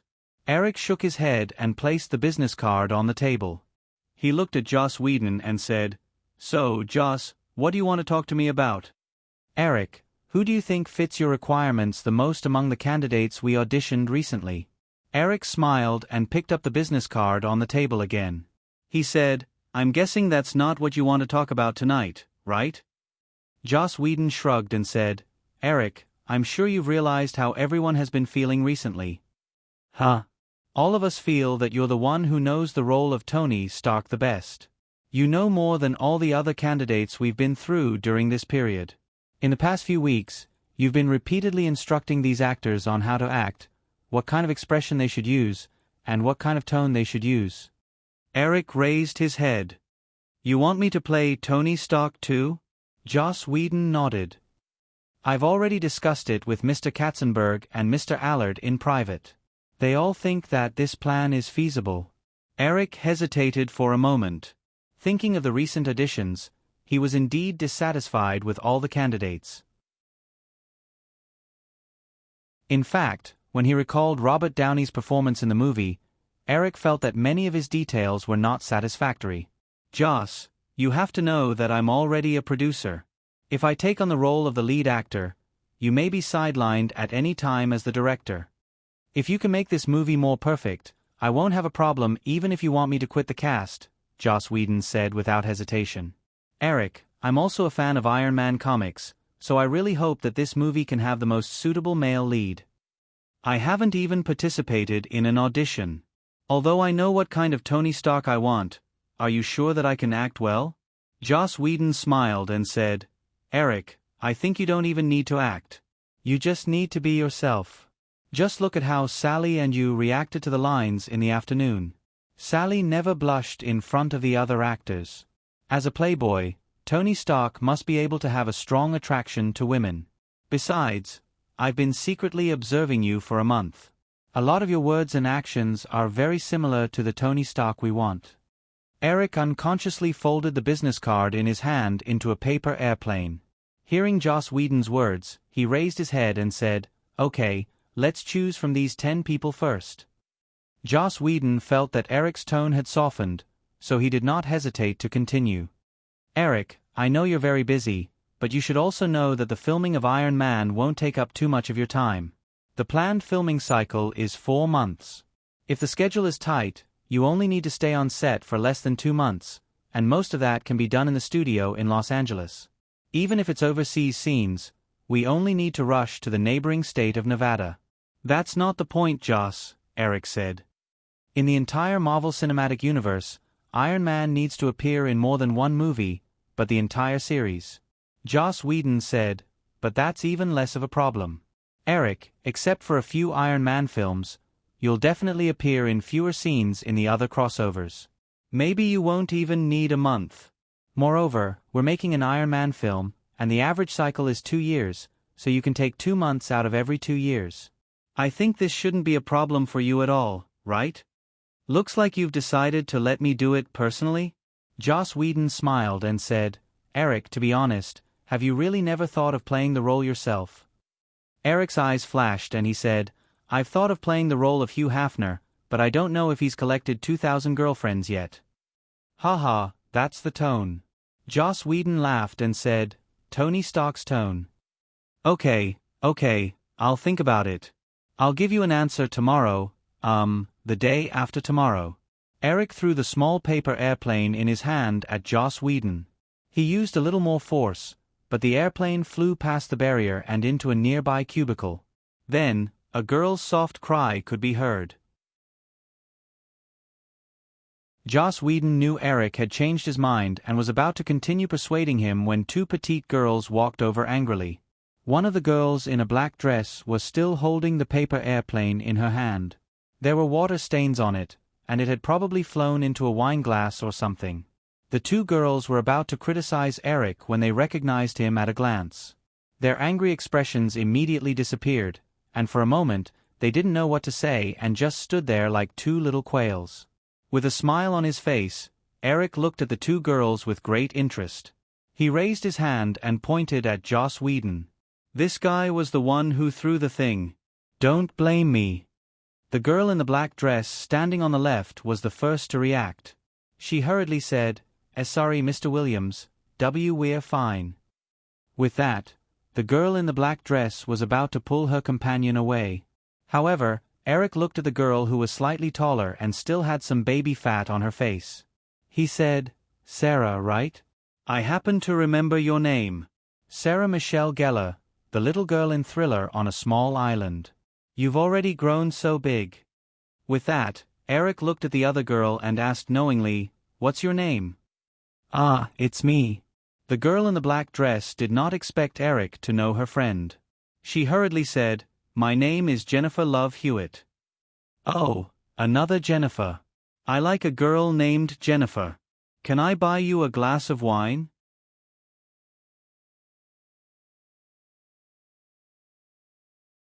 Chapter 9:13. Joss Whedon watched Eric chatting with the 2 girls in full swing, making the 2 girls giggle from time to time. He felt both helpless and a little envious. Although the 2 girls were very sophisticated and glanced at him from time to time, seemingly worried that he would be left out, their eyes and thoughts were almost completely focused on Eric at this time. With the unparalleled power in Hollywood in his hands and being so young, Eric's attraction to women was like a bright light that tempted moths in the dark. Knowing that it was definitely impossible to talk about business tonight, Joss Whedon did not intend to continue to stay here as a foil. Taking advantage of the gap in their conversation, he said, "Eric, think about that matter carefully. I happen to have something to do, so I'll take my leave first." Eric stopped talking and laughing with the two girls, got up and said, "Don't worry, I'll think about it carefully." Joss Whedon looked at the petite Jennifer Love Hewitt who had just sat next to him and took the initiative to make way for him. He thought about it, and before he left, he made a gesture on his chest without leaving a trace. Eric naturally understood that Joss Whedon was reminding him to pay attention to the age of the two girls. Both Sarah and Jennifer were less than 1.6 meters tall, which was relatively rare in Hollywood where hot girls ran rampant. Joss Whedon inevitably felt that the two girls were still underage. He smiled knowingly and gave Joss Whedon a knowing look. He watched him leave and looked at Jennifer Love Hewitt, who had taken Joss Whedon's seat and was sitting opposite him. He smiled and said, "Where were we just now?" "The Victoria's Secret Angels. Sarah and I are very curious. How can they maintain their figures so well? It can be said to be perfect. This is really not easy. Not to mention other things, you may not know, but many of the Victoria's Secret Angels basically eat less in the week or two before the annual big show in order to maintain their figures." As she was sitting next to Eric, Sarah Michelle Gellar happened to notice Joss Whedon's gesture. She had entered Hollywood at a very young age, so she naturally understood what the secret signals used by these men meant. Thinking of what might happen next, Sarah Michelle Gellar's face became a little hot. When she heard Eric's words, she asked, "Won't you feel hungry if you don't eat?" "They can only endure the hunger. So, you two don't have to envy them, and you don't have to think about becoming Victoria's Secret Angel." Jennifer Love Hewitt stuck out her tongue and said, "Even if we wanted to, we couldn't. We're too short." Being short is actually an advantage for you guys. Many Victoria's Secret Angels who want to enter Hollywood are rejected because they are too tall, Eric said. Then, he asked curiously, "By the way, what films have you guys been filming recently?" Jennifer Love Hewitt's eyes lit up, but she immediately calmed down. She pretended to be casual and said, "Sarah and I just attended an audition for a movie this afternoon. I don't know if we can get the role." Sitting opposite her, Eric naturally noticed the change in Jennifer Love Hewitt's eyes. He looked at Sarah next to him, and then looked at Jennifer opposite him. He smiled and said, "You two are too similar. Height, face, and even temperament are similar. Even if you two are not competing for the same role, the crew will only keep one of you." Then what should we do?" Jennifer Love Hewitt glanced at Sarah next to Eric and said worriedly. She actually knew this, so she and Sarah weren't very close friends. It was just that the two of them had a lot of similarities in their personalities, so they could get along well with each other. Eric shrugged and said, "This can't be helped." Jennifer Love Hewitt mustered up her courage and looked at Eric eagerly. She said, "Eric, can't even you? That's an MGM movie." Eric raised his eyebrows and asked, "Oh, what's the name of the movie?" "They haven't finalized the name yet. They're still calling it according to the original novel. It sounds very long. It's called, I Know What You Did Last Summer." Eric thought for a while and said, "Kevin Williamson's script?" "Yes." Jennifer Love Hewitt nodded and said, "Eric, you know this script too?" In his memory, I Know What You Did Last Summer was from Sony Columbia. However, Kevin Williamson sold 5 scripts to MGM for $500,000. There were 3 Scream in the plan. Before the contract was completed, he could not provide scripts to other film companies. In recent years, due to the success of Scream, Kevin Williamson could be said to be the most popular teen horror screenwriter in Hollywood. MGM also gave Kevin Williamson an extra bonus. The cooperation between the two sides had always been pleasant. However, I Know What You Did Last Summer, a horror film similar to Scream, would not cost more than $20 million at most. Even within the Firefly Group, Eric rarely intervened in films that cost less than $20 million, let alone this MGM movie. I don't know, it's just a guess. Eric shook his head truthfully and said, however, such a movie is actually very suitable for you. Seeing that Eric was talking to Jennifer Love Hewitt most of the time, Sarah Michelle Gellar calmed down her chaotic thoughts and took the initiative to say, Eric, I heard that Firefly is casting for Spider-Man, right? Eric turned his head and looked at Sarah. Oh, are you interested in Gwen Stacy? Sarah Michelle Gellar avoided Eric's gaze, but she still nodded frankly and said, actually, I admire director Cameron very much. I watched his Titanic 5 times. I will be angry if you praise other directors in front of me. Sarah shook her head quickly and said, No, Eric, you are actually better. Jennifer Love Hewitt did not expect Sarah to take the initiative to mention Spider-Man. In fact, this was what she had been thinking about just now. Thinking about the popularity of the heroine of Titanic, Rachel Weisz, the heroine of Cameron's new film, Gwen Stacy, was definitely the dream role of all women of the right age in Hollywood. Jennifer smiled proudly and said, Eric, I also think that you are actually better. My agent said that it is a miracle to produce a movie with a global box office of more than $2 billion. But it is even more miraculous to produce 2 movies with a global box office of more than $1 billion twice in a row. Eric smiled and said, to be honest, I can assure you that only actors who have never worked with Jim would feel the way you do. If you've worked with him before, you probably won't want to act in his movies for the rest of your lives. Sarah Michelle Gellar was a little skeptical. She said, I also heard that he is very fierce on set, but it shouldn't be that serious, right? Speaking of which, Eric glanced at the 2 girls with a smile on his face, but his expression was still serious. He said, I happen to have a videotape of Jim shooting Titanic at home. You can't see it outside. Do you want to take a look at it? The 2 girls' faces suddenly blushed together. They looked at each other and moved away at the same time.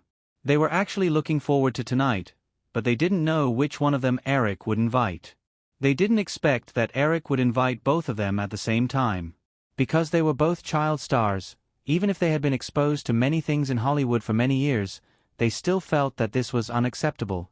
Eric smiled, picked up the sunglasses hanging on his collar, and put them on. He said, Okay, I'm just kidding. I have to go. See you next time. The 2 girls who were in a daze looked at each other at the same time. Jennifer Love Hewitt was obviously more decisive. She was 2 years younger than Sarah, so her development in Hollywood was not as good as Sarah's. If she let go of this opportunity, she could imagine that she would only be suppressed by Sarah, who was more famous than her in the future. Standing up with Eric, Jennifer Love Hewitt said, Eric, then, I actually want to go and take a look too. Sitting next to Eric, Sarah also stood up at this time. Her eyes flashed as she noticed the smug look on Jennifer's face. She suddenly had some competitive thoughts in her heart. She naturally took Eric's arm next to her, smiled sweetly, and said, Eric, I'll go too. After leaving the bar, the 2 girls got into Eric's car together. When the car arrived at the Sharp Corner Manor and followed Eric into the Shell Villa, the 2 girls began to feel at a loss again. As the 3 of them entered, the lights in the villa's hall automatically lit up. Eric looked at the 2 girls behind him with hesitant expressions and said, You don't have to change your shoes. Just come in. Sarah and Jennifer wanted to roll their eyes in their hearts. They didn't look like they were considering whether to change their shoes or not. Eric said and walked towards the kitchen. The 2 girls looked at each other and could only carefully follow. Although their hearts were in a mess, their eyes still couldn't help but look at the luxurious villa. It was inevitable that some unrealistic fantasies would arise in their hearts. Following Eric to the kitchen, Jennifer Love Hewitt saw Eric standing next to the open refrigerator. She was the first to let go of the scruples in her heart. Being in this luxurious villa made her more directly and deeply understand Eric's identity and influence in Hollywood. For such a big shot, even if he wanted the 2 of them at once, it seemed to be a matter of course. Walking over quietly, Jennifer Love Hewitt whispered, Eric, can I drink some more wine? Eric took out a box of juice from the refrigerator and stuffed it into the girl's hand. He then handed another box to Sarah and said, It's a little late now, don't drink anymore. Let's go, I'll take you to see a movie. To be honest, I haven't watched a movie quietly for a long time. Sarah had just removed the straw from the juice box. When she heard Eric's words, she raised her head and asked in confusion, Eric, didn't you say, let us watch Director Cameron's highlights from the set? Oh, what's so good about the scene of Jim roaring on the set? Eric took some snacks and drinks and put them on a tray. He closed the refrigerator door and said, Come with me. How about a horror movie? It's definitely scarier than the scene of Jim going crazy. The two girls looked at each other again. Sarah took the initiative to take the tray from Eric's hand and followed him out of the kitchen with a red face. They walked through the spacious hall to the other side in their high heels. After entering the private screening room, Jennifer whispered again, It's so big here. It's so tiring to walk. Eric turned on the lights and joked, Then do you want to stay here for a while? It's a lot of exercise. It's good for keeping your figure. Sarah put down the tray and wanted to refute, but after thinking about it, she stopped herself. Then, what movie do you want to watch?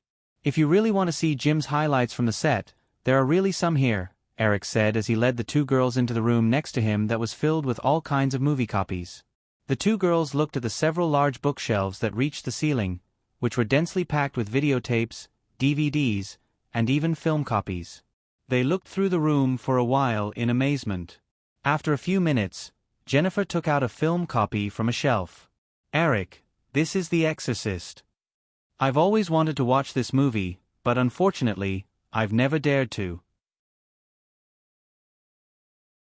Then, The Exorcist it is. Eric walked over and took the film copy from Jennifer. He said, Actually, I haven't watched it yet. Sarah walked over and smiled. Don't tell me you're scared too? Eric shrugged and said, You'll know when you see it. Even so, Eric still underestimated the horror of William Friedkin's super horror movie. Not long after the movie started, the two girls squeezed on the sofa with Eric screamed in fear. Eric himself felt his scalp go numb from time to time. Finally, when the girl possessed by the evil spirit turned her head 180 degrees, Eric picked up the remote control next to him and the screening room suddenly turned completely dark. Ah! The sudden darkness made the two girls, who were already in a state of fear, scream again. Sarah was the first to react. Her voice was still trembling. Eric, what's wrong? Is there a power outage? I turned it off. After a short silence, the two girls leaning on Eric laughed at the same time. Ha ha, ha ha ha, so you're scared too? Hee hee, I'm dying of laughter. Eric, you actually want to scare us with a horror movie. Feeling the two bodies still sticking to him without any scruples, Eric hugged them and warned, Don't laugh, I'm angry. Ha ha. The laughter continued for a moment, but the two girls' laughter soon changed as Eric moved in the dark. Eric, oh, don't be like this. Be gentle, my clothes are going to be torn. Well, the button, it's in front. Perhaps it was the darkness, but the two girls, who were already mentally prepared, did not resist. Soon, a series of imaginative voices sounded in the dark screening room.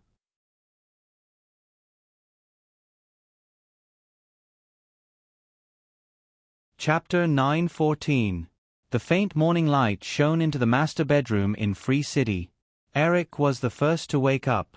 He gently stroked the smooth skin of the girl in his arms, but he was thinking about Iron Man. In the script, after Tony Stark had sex with Kristen, a reporter from Vanity Fair, not only would he avoid her the next morning, but he would also feel awkward when they met again. This was definitely not the reaction of a playboy who had slept with all the cover girls of fashion magazines throughout the year. Well, it had to be changed. Staring at the ceiling and quietly pondering the details of the script for a while, Eric couldn't help but laugh silently. All right, then I'll do it myself. At the pace of an average of one movie every 2 years, the schedule was indeed very easy to arrange. No longer dwelling on the problem, Eric felt the girl leaning against his chest, who had originally been breathing calmly, become rapid. Looking down, the girl's eyes were still closed, as if she didn't intend to wake up.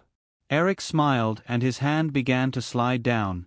Jennifer Love Hewitt, who had wanted to continue pretending to be asleep, suddenly trembled. She clamped her legs together and looked up with a blush on her face. "Eric, you're so naughty." Eric hugged Jennifer and felt her soft and tender body pressed against him. When girls say that, they usually want men to be naughty. Jennifer Love Hewitt weakly pressed down on Eric's mischievous hand and said unhappily, "Why don't you bully Sarah? She must be pretending to be asleep too." Eric turned his head to look at the girl on the other side, who was probably also pretending to be asleep. He rolled over with a smile and pressed Jennifer under his body. "No hurry, it's still early. Neither of you can escape." After breakfast and seeing the two girls off, Eric called Joss Whedon and asked him to cancel the audition for the male lead in Iron Man. At 10 o'clock in the morning, Eric arrived at Firefly Studios. Bridget Fonda, who had been confirmed to play Pepper, was also there. She was so surprised that her jaw almost fell off when she heard that Eric was going to play Tony Stark himself. It would definitely be ugly for a beauty to lose her chin, so Eric reached out and lifted Bridget Fonda's chin to make her shut up. He smiled and said, "Let's go. We'll go to the audition first. It's still not certain if we'll succeed." Bridget Fonda was very dissatisfied with Eric's actions, but the shock in her heart couldn't be calmed down in a short time. She obediently followed the crowd into an audition room. After a busy morning, Eric and Bridget Fonda performed most of Iron Man's scenes with Tony Stark and Pepper. In the end, everyone, including Katzenberg, Frank Wells, and the other Firefly executives who had been notified to join in the fun, unanimously felt that Tony Stark was simply tailor-made for Eric. During the audition process, Bridget Fonda, as a professional actress, sometimes couldn't even keep up with Eric's performance. After lunch, everyone gathered in the conference room again. Eric, who was sitting at the head of the table, looked at everyone and said, "In that case, let's discuss what to do next." Frank Wells and the others had already gone back to work, but Katzenberg didn't leave. He said, "Eric, I think that in order to ensure the success of Iron Man, you should reduce your exposure as much as possible. This way, you can avoid the impact of your inherent identity on your screen image to the greatest extent." "That's not a problem." Eric nodded. He didn't like to appear in the spotlight. It was better to be the mastermind behind the scenes. "Then, about me playing Tony Stark, let's wait until next year before the start of filming to announce it." Everyone nodded in agreement. It was now August 23rd, and the North American summer vacation was coming to an end. But at the same time, the most popular live-action blockbuster of the summer, Casino Royale, was also in its 9th week of release. Although this week, the expected box office of Casino Royale was less than $4 million and the film had entered the final stage in North America, after 8 weeks of screening, the North American box office of Casino Royale had accumulated to more than $363 million, which was almost the same as the $370 million estimated by most box office agencies. At the same time, the overseas box office of Casino Royale had also exceeded $470 million, and the global box office had accumulated to $830 million. With the arrival of the second stage of the overseas intensive screening of Casino Royale in September, it was only a matter of time before the global box office exceeded $1 billion. It could be said that Casino Royale was almost 100% locked in as the box office champion of 1997. Due to the influence of Casino Royale, even though Eric didn't like to appear in public, his presence in the hearts of the public had been very strong recently.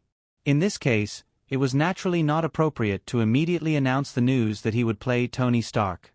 It was not unreasonable for most Hollywood stars to habitually keep a low profile.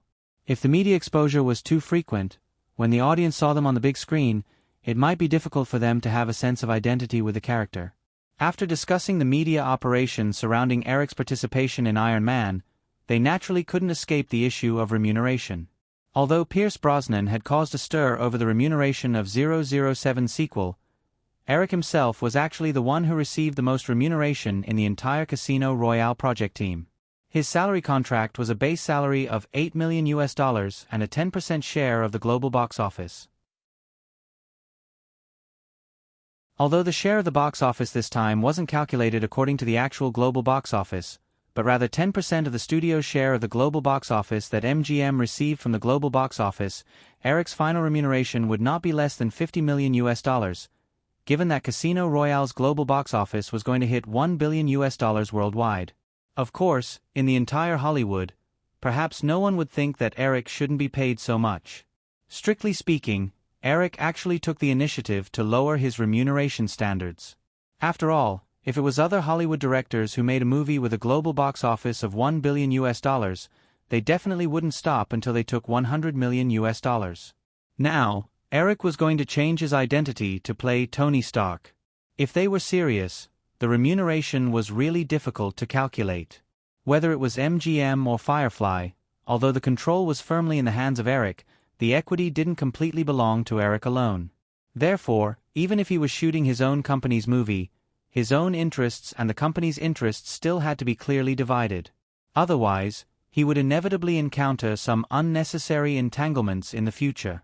Eric naturally wouldn't waste too much time on this issue. He just signed a newcomer's contract according to the salary plan drawn up by Marvel Pictures in advance and took $500,000 symbolically. As for the future, Eric also set the maximum salary of $20 million. This was the highest salary set by the Marvel system for its actors. It was related to the long-term plan of the entire Marvel Cinematic Universe, so Eric naturally wouldn't take the initiative to break this limit. At the end of the day's meeting, when Eric and Katzenberg had dinner, he handed him another document that he had taken the time to write today. Katzenberg looked at the list in his hand and said, Garfield, Scooby-Doo, Teddy Bear, and Japanese horror movies. Eric, what do these mean? Copyright. Eric took a sip of red wine and said, I sorted it out in the past few days. You asked the copyright department to buy the copyright of the 3 animated toys, Garfield, Scooby-Doo, and Teddy Bear, as soon as possible. I plan to make a live-action and animation mixed movie, just like Who Framed Roger Rabbit. However, this time, we will use 3D animation. As for Japanese-style horror films, I thought of this when I watched The Exorcist last night. Although teen horror films have become popular in recent years, films that can really bring fear to people will always be very popular. In this aspect, Japanese-style horror films are actually very good. So, send someone to Japan recently and collect some scripts for Japanese horror movies. I'll see if there are any that I'm interested in. In fact, this document was thought of by Eric when he was with Sarah and Jennifer last night. Speaking of which, not only were the two girls similar in height, appearance, and temperament, but even their stardom in the original space-time was very similar. In addition to Buffy the Vampire Slayer, which brought Sarah Michelle Gellar more fame, the two girls starred in a series of teen horror movies in the late 1990s. Similarly, in the new millennium, one of them starred in Scooby-Doo, the other starred in Garfield, and then participated in several Japanese horror movies at the same time. These were all very good movies at the box office. Scooby-Doo and Garfield were already very classic cartoons. Teddy Bear was completely a bad taste that Eric came up with on the spur of the moment. He intended to ruin his childhood in advance. As for Japanese horror movies, in his memory, the most classic Japanese horror movies, such as Ring, Ju-on, and so on, had not appeared yet. Eric simply asked Katzenberg to cast a wide net and go to Japan to search for horror movie scripts. It should be easy to find a few classics. After listening to Eric's explanation, Katzenberg recalled that Drew had been searching for the copyright of the script everywhere and had even caused all the film companies in Hollywood to fight over it. The copyright of the script back then had almost become a blockbuster at the Hollywood box office. Carefully putting away the document in his hand, Katzenberg asked, Eric, these should not be considered mainstream film genres. Do you, have a list similar to Drew's collection of copyrights? Eric couldn't help but roll his eyes. He smiled and said, Jeffrey, my energy is limited. I can't put my mind on these things all day long. Moreover, the copyright projects in our hands are enough to develop the Marvel series for decades. There are also Transformers, The Lord of the Rings, and the upcoming Harry Potter and the Sorcerer's Stone.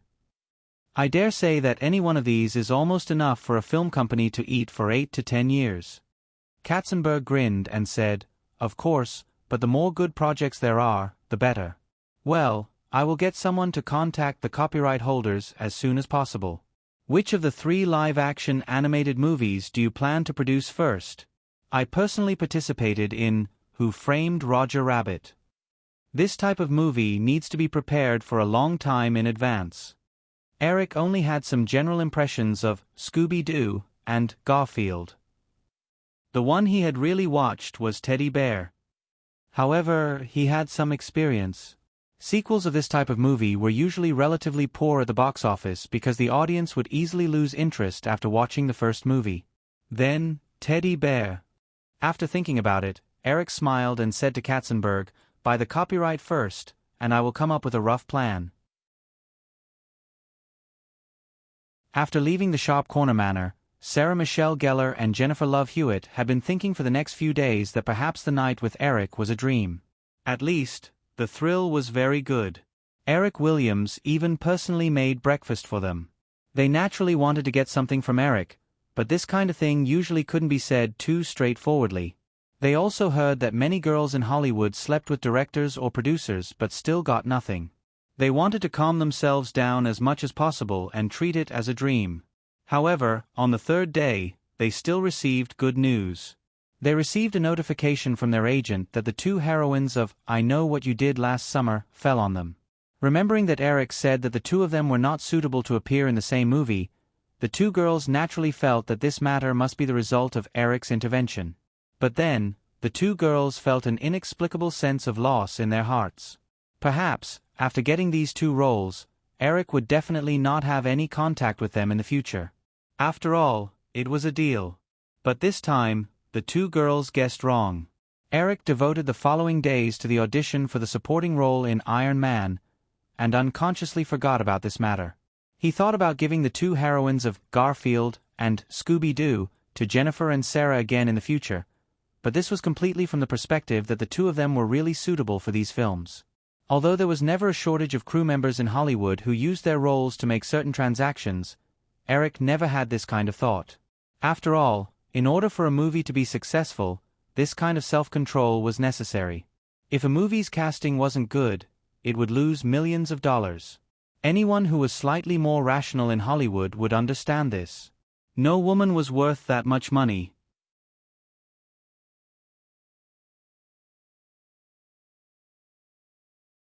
Chapter 9:15. On September 5th, with the release of Warner Brothers' action film, Gun Down, starring Steven Seagal, the 1997 summer officially came to an end. Overall, the start of the summer was tragic. Crushed by Finding Nemo and Casino Royale, two blockbusters with box office potential of more than $300 million, the other big-budget films released in June were almost completely wiped out. Even The Lion King 2, which barely exceeded $200 million in North American box office by Paramount Pictures, could not be considered a success. However, in July, the chaos in the film market began to calm down. Fox's Ice Age, MGM's Scream 2, Universal's Air Force One, and other films all achieved very good box office results. Among them, the performance of Ice Age was undoubtedly the most eye-catching. This was not only because Ice Age finally grossed more than $176 million in North American box office at a cost of $59 million, but also because this 3D animated film was also the first animated feature film of Blue Sky Animation Studio. Although it was well known that Blue Sky Studio had received technical support from Firefly, it was still a great stimulus for other film companies to be able to receive good reviews in North America and triple the box office of its production cost as a first film.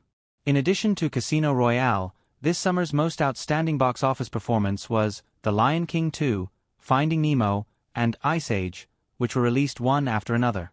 Just these three animated films, the total summer box office was close to $600 million, which was almost a quarter of the total box office of the entire summer. Before the release of Ice Age, although several major Hollywood film companies began to establish their own animation film departments, due to the influence of the concept that 2D animation was monopolized by Disney and 3D animation was monopolized by Pixar, coupled with a long production cycle of animated films, these film companies felt that it was very difficult to produce a successful animated film. But now, whether it was the influence of Blue Sky Animation Studios' traditional thinking or driven by strong interests, the other major Hollywood film companies began to increase their investment in their animation departments. On the other hand, The fierce battle in June also made Hollywood realize that they could no longer adhere to the traditional practice of putting the key films before July 4th, which would only cause very serious internal friction. The box office performance in the overseas market also further attracted Hollywood's attention. The two blockbusters of this year's box office were Finding Nemo and Casino Royale. Both of them had significantly exceeded the box office in the United States. While many media outlets were still exclaiming that Casino Royale had once again broken the box office record for the first week in North America, the film's box office in the first week had easily reached a high of $136 million. In its 13th week of release, Finding Nemo had accumulated a total of more than $330 million at the North American box office, and the overseas box office had also reached $390 million. At the same time, many overseas markets had yet to release the film, and there was still at least $200 million worth of box office potential to be tapped. It was far from the North American box office, which was already in its final stages. In September, the international box office of Titanic reached an amazing figure of US $1,629. $6 million. The total global box office of the film also broke through an unprecedented US $2.23 billion. The 1948 Paramount Act and the subsequent rise of the television industry almost ended the American film industry during the golden age of Hollywood. But in recent years, with Hollywood movies frequently creating box office miracles around the world, the entire Hollywood gradually realized that another new golden age was coming for the American film industry. Moreover, this was an era accompanied by the rapid development of high-tech and economic globalization. If you couldn't keep up with these changes, you were destined to face the fate of being eliminated again. Among these changes, the biggest change was undoubtedly the rapid integration of several major media groups in North America. It had to be said that this was actually a very ironic thing. The Paramount Act in the past was to prevent a monopoly giant from having a negative impact on the entire industry. But the result of this move was a heavy blow to the American film industry. In recent years, the Paramount Act had only existed in name, and several major media giants had even reached out to the cinema industry, which was originally banned, but Hollywood had shown a rapid recovery because of this. With the end of the summer, Hollywood once again began two major events related to the integration of media groups. Viacom acquired the CBS network, and Seagram acquired the European music giant Polygram Group. Viacom's acquisition of CBS was almost a well-known matter in Hollywood. Since the 1980s, Sam Lei Sherdong had been expanding Viacom's television business non-stop. Firefly and News Corporation jointly suppressed the publicity of The Lion King 2, causing the 2D animated film with a potential of $300 million in North American box office to stop at $200 million. This further stimulated Lei Sherdong, who finally made up his mind to start the acquisition of CBS. Eric was very happy to see Viacom acquire CBS. The North American public television network had already shown signs of decline. In recent years, more and more cable TV stations had been taking away a large amount of market share. At the same time, due to the impact of the new technology wave, the market value of CBS also inflated several times. It could be said that at this time, even without the memory of his previous life, Eric could determine that this public television network would become a big burden for Viacom. However, Seagram's acquisition of Polygram was beyond Eric's expectations. This matter was exposed when a reporter from a European newspaper happened to take a photo of Seagram's CEO, Edgar Bronfman, meeting with Polygram executives. When Seagram acquired Universal's parent company, MCA, it already owned Universal Records, which was very powerful in North America. If it acquired Polygram, the largest record company in Europe, Universal Records' strength would far surpass the other top record companies in the world. Okay, I'll send a plane to pick you up in Brisbane, but don't be too ostentatious. Also, shouldn't you kiss? Well, good girl, but I think I kissed your feet, again. Haha, okay, stop messing around. In the conference room of Firefly Studios, Eric put his feet on the desk and leaned back in the boss chair. He was on the phone with Miranda Kerr, who was far away in Australia. The office door was pushed open and Elizabeth walked in without knocking. Well, that's it then. I have a guest. I'll hang up first, bye. Why Elizabeth suspiciously glanced at Eric's face as he hung up the phone in a hurry. She didn't find anything unusual, so she curled her lips and sat across from him. She picked up a pile of documents on Eric's desk and flipped through them. Putting the phone on the desk, Eric sat up straight and looked at Why Elizabeth, who was flipping through a thick stack of documents. Are you blatantly being a commercial spy? Why Elizabeth didn't even raise her head and said, Humph, I'm not going to hold you accountable for talking on the phone with those little foxes. How dare you be so self-righteous? I've been planning to make self-righteousness my motto recently. Eric smiled as he took out a pencil from the pen holder and corrected a script in front of him. The script in his hand was Desperate Housewives, which he happened to remember a few days ago.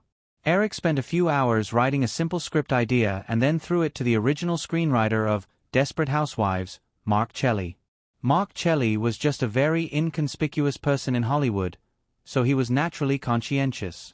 He quickly wrote the complete story outline for the first season and the script for the first 3 episodes. Just as he wrote a few lines on the script of Desperate Housewives, Why Elizabeth, who was sitting across from him, burst out laughing. Eric raised his head and said, You're very scary. What if you scare me into writing a horror movie script? I'll have to spend a lot of effort to write it. Elizabeth tossed the stack of documents back onto the desk, leaving only one folder. She waved it, unable to suppress the smile on her face, and said, This, the script of Teddy Bear, is really too vulgar. Who wrote it? Eric pointed at himself with a pencil and said, Recently, I've been bursting with inspiration. I can't stop myself. Why Elizabeth subconsciously rolled her eyes, waved the folder in her hand, and said, I want it. Come over here and lie on the desk. I'll give it to you. Bah, you bastard. Nothing good ever comes out of your head. No wonder you wrote such a vulgar script. Why, Elizabeth picked up a small ornament next to the monitor and threw it at Eric. Eric reached out and caught the Resident Evil Ida Wong figurine with the crossbow. He carefully put it away and said, This is a limited edition. If you break it, I can only put you on the desk as compensation. Why Elizabeth snorted again and waved the teddy bear script in her hand. She didn't mention the matter of asking for it anymore. She only said, Teddy bears are a plush toy that many children like. If you write such nonsense, will the copyright owner be willing?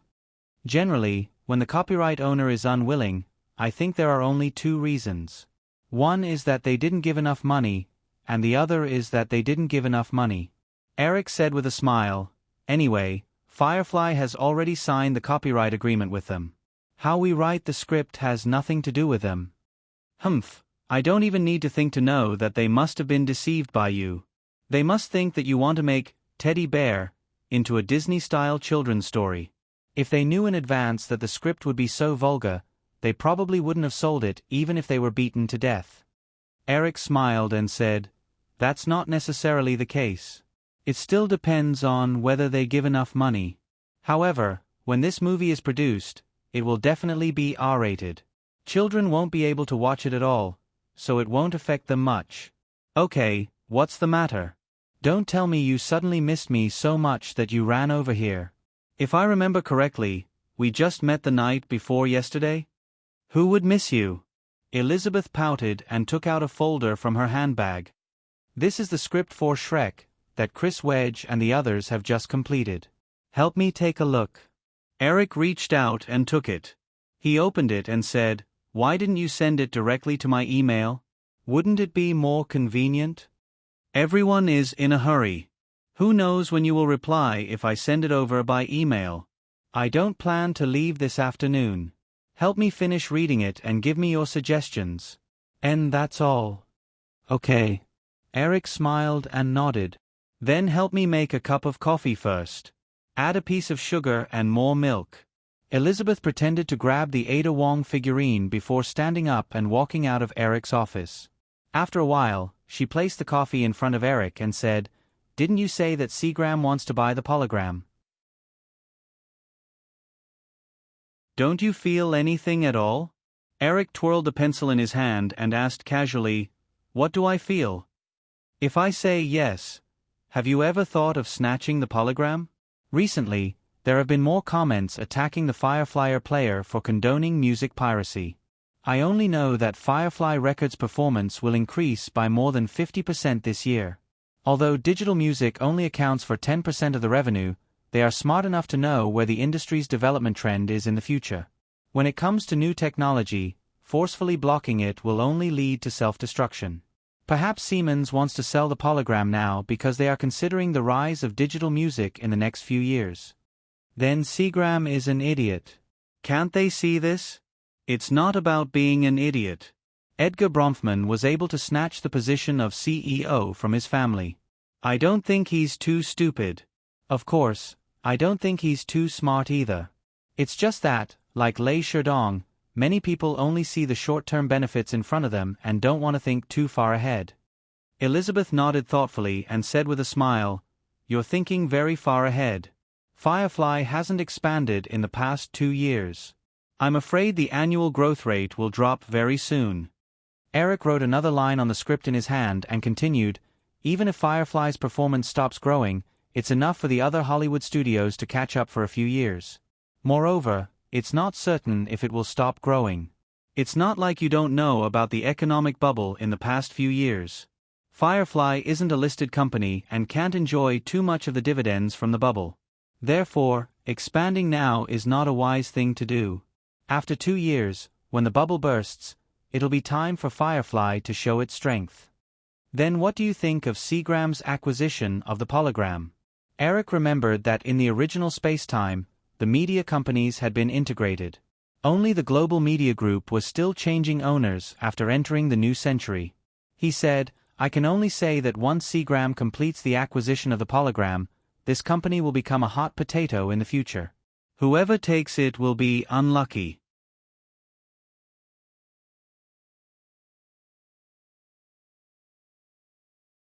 Chapter 916. In history, after Seagram acquired Polygram, the company had to sell itself to the French Vivendi Group a few years later because the company could not bear the high debt and the overall decline of the recording industry. Vivendi Group took over Seagram and ended up with a huge loss in less than 2 years. They sold all of their entertainment business to General Electric. General Electric integrated the original NBC network with them to form the NBC Universal Group, which covered television, film, music, and other businesses. However, a few years later, General Electric sold NBC Universal to Comcast. It could be said that the former NBC Universal Group was still changing owners frequently even when other media groups had gradually stabilized. Edgar Bronfman's bad move to acquire Polygram Records was definitely indispensable. After listening to Eric's analysis, Elizabeth said, "So, you've decided not to expand the recording industry? Firefly Records is enough for Firefly. According to the current development trend, in 4 or 5 years, the Firefly player may bring more profits to Firefly Electronics than the total annual profits of the entire recording industry. If we increase the proportion of the group's recording business, Firefly Electronics will have to consider balancing the interests of all sides. This will hinder the development of Firefly Electronics." Elizabeth nodded in understanding and smiled. "Oh, I thought you guys liked the bigger the better." Eric looked up and glanced at Elizabeth's chest and said regretfully, "Of course, the bigger the better. Unfortunately, reality is too cruel. I'm going to hit you. Hurry up and show me the script." Elizabeth raised her small fist in anger. However, after a few seconds, she leaned over the desk and whispered, "Hey, how much money did you make in Southeast Asia this time?" After the loss of the Thai baht in July, the currencies of Malaysia, the Philippines, Indonesia, Singapore, and other Southeast Asian countries all plummeted in August. Among them, the Indonesian rupiah depreciated even more than the Thai baht. Now, a lot of foreign exchange contracts have not been settled. If we only count the profits on paper, it should be about $600 million. Chris has already started to build Korean won. When the time comes, we can make another profit," Eric said and looked at Elizabeth. "What about you?" Eric did not hide the operation of the Southeast Asian currencies from the people around him. He even deliberately encouraged Elizabeth to participate. However, they did not gather together as it would be too conspicuous. Eric did not want the governments of various countries in Southeast Asia to take turns finding trouble with Firefly Group. Elizabeth also knew how much capital Eric had invested. She said in surprise, "How did you guys earn so much?" "I borrowed $100 million from my dad and pooled some money together with Julia. We had a total of $150 million, but we only made less than $80 million. $80 million is already not bad. You guys entered the market a little late, and the profit is more than 50%. This means that the trader you found is still very capable." Eric flipped another page of the script in front of him, raised his head, and said, "From what you said, you have already recovered all the funds?" "Yes, many people say that the Southeast Asian currency will rebound soon, so Julia and I don't dare to continue. However, there shouldn't be too much of a possibility for Korean won to plummet." "Why are you betting on this?" Eric smiled. "Apart from Japan, Korea is the fattest fish in Southeast Asia. Do you think everyone will let it go?" "Maybe, but Julia and I have already bought all the $80 million into stocks. We can't go back even if we want to." Elizabeth shrugged and said with a smile, "Yes, by the way, we also ordered a Boeing 747-400. If the Nasdaq index doesn't continue to rise like you said, you will have to pay for it." Eric said helplessly, "Two is enough for everyone. Why buy so many?" "I don't care. Of those two, one is yours, one is Drew's. Of course, Julia and I will have one too. Anyway, it's just $80 million. Elizabeth showed a little unruly expression and said, "If we can't pay the balance, I will give Julia to Boeing. You can go and redeem it." The Nasdaq index was far from reaching its limit. It would not be a problem for it to rise a few times in the future. Eric was not worried that the $80 million they invested now would not be enough to pay for a Boeing 747. He just said in a bad mood, "You might as well give yourself to Boeing." As they chatted and occasionally bickered, Eric went through the script of Shrek in detail and changed some details according to his memory. When it was almost time to get off work, Eric handed the script to Elizabeth and said, "That's all for now. I will go to New York in 2 days. I will personally go to Blue Sky Studio and take a look at the settings and storyboards they came up with." Elizabeth put the script away and asked curiously, "What are you going to do in New York?" "This year's Victoria's Secret fashion show will start after Fashion Week. They asked me to go and take a look. There are some other trivial matters. I will stay in New York for a few days and then fly to London." Eric tidied up the documents on the table and stuffed them into the safe. He picked up the landline on the table and said hello to Carolyn and the rest. He got up and said, "Let's go and eat." Elizabeth picked up her bag and held Eric's arm as they walked out of the office. She thought of something and asked, "Then you don't have time for the Emmy Awards?" Eric shook his head and said, "There's no hurry. I will leave after the Emmy Awards." In September, with the arrival of the autumn TV series, the most important TV show awards in the United States, the Emmy Awards, would be held during this time. Eric did not pay much attention to the Emmy Awards in the past. However, as the Firefly TV business expanded, he began to put more effort into this aspect. After a fruitful summer, the TV shows under the Firefly Group also shone in this year's Emmy Awards. Whether it was TVB's Friends, Emergency Room Story, Survivor, or cable TV's City to Prosperity, Project Runway, and other shows, they all received a large number of nominations.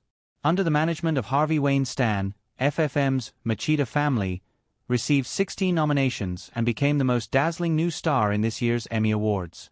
The Emmy Awards ceremony was held on September 8 at the City Hall in Pasadena, northeast of Los Angeles.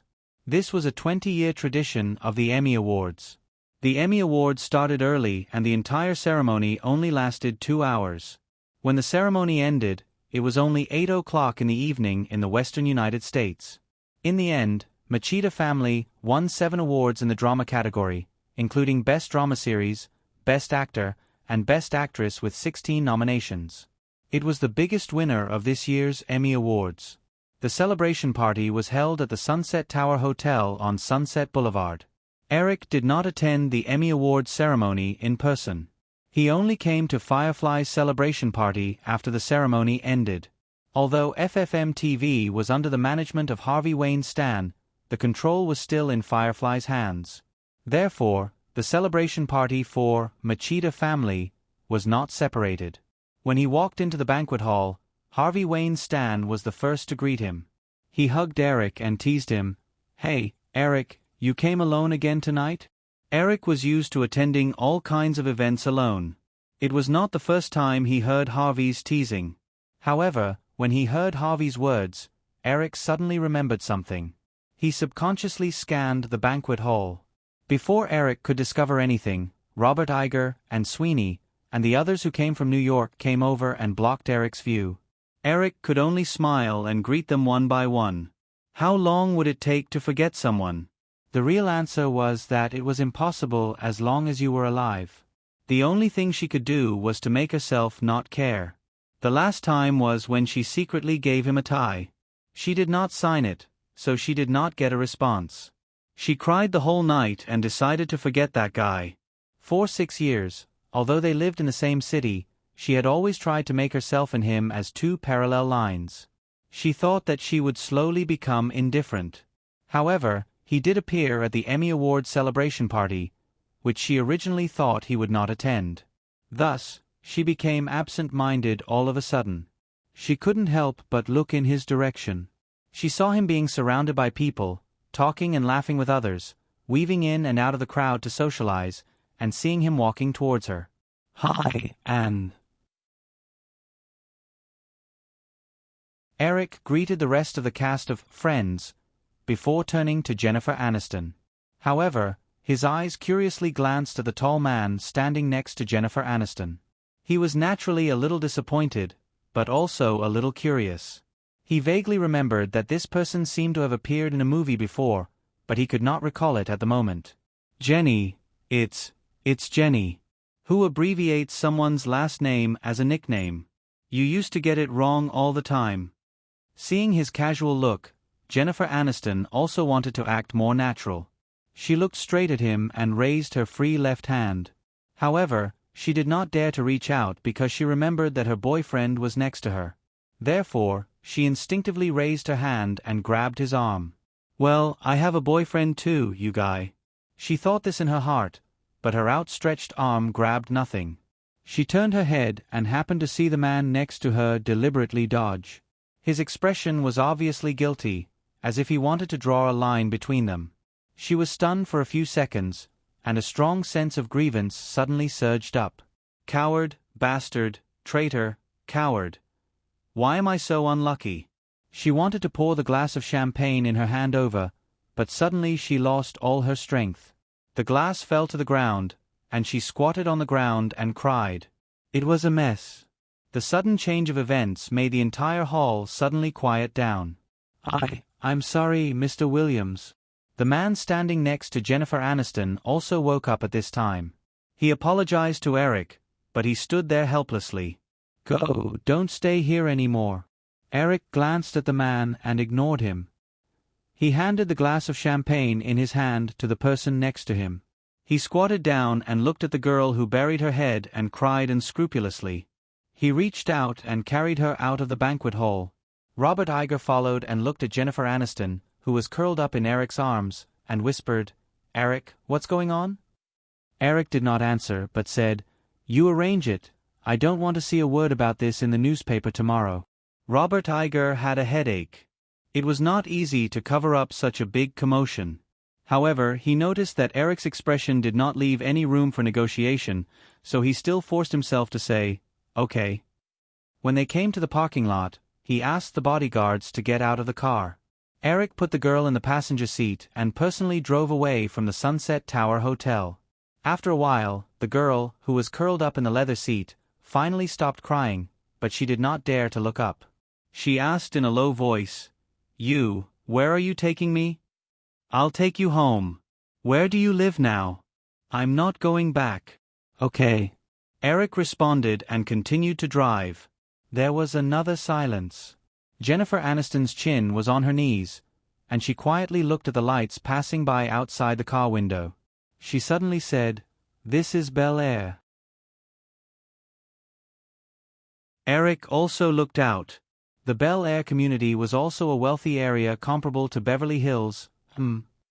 Diamonds, brilliant, and Bel Air. Chick softly recited the lyrics of Young and Beautiful, and said, "It's this Bel Air." Eric nodded, "Yeah. I really don't know how a hateful guy like you can write such a good song. Maybe I copied it."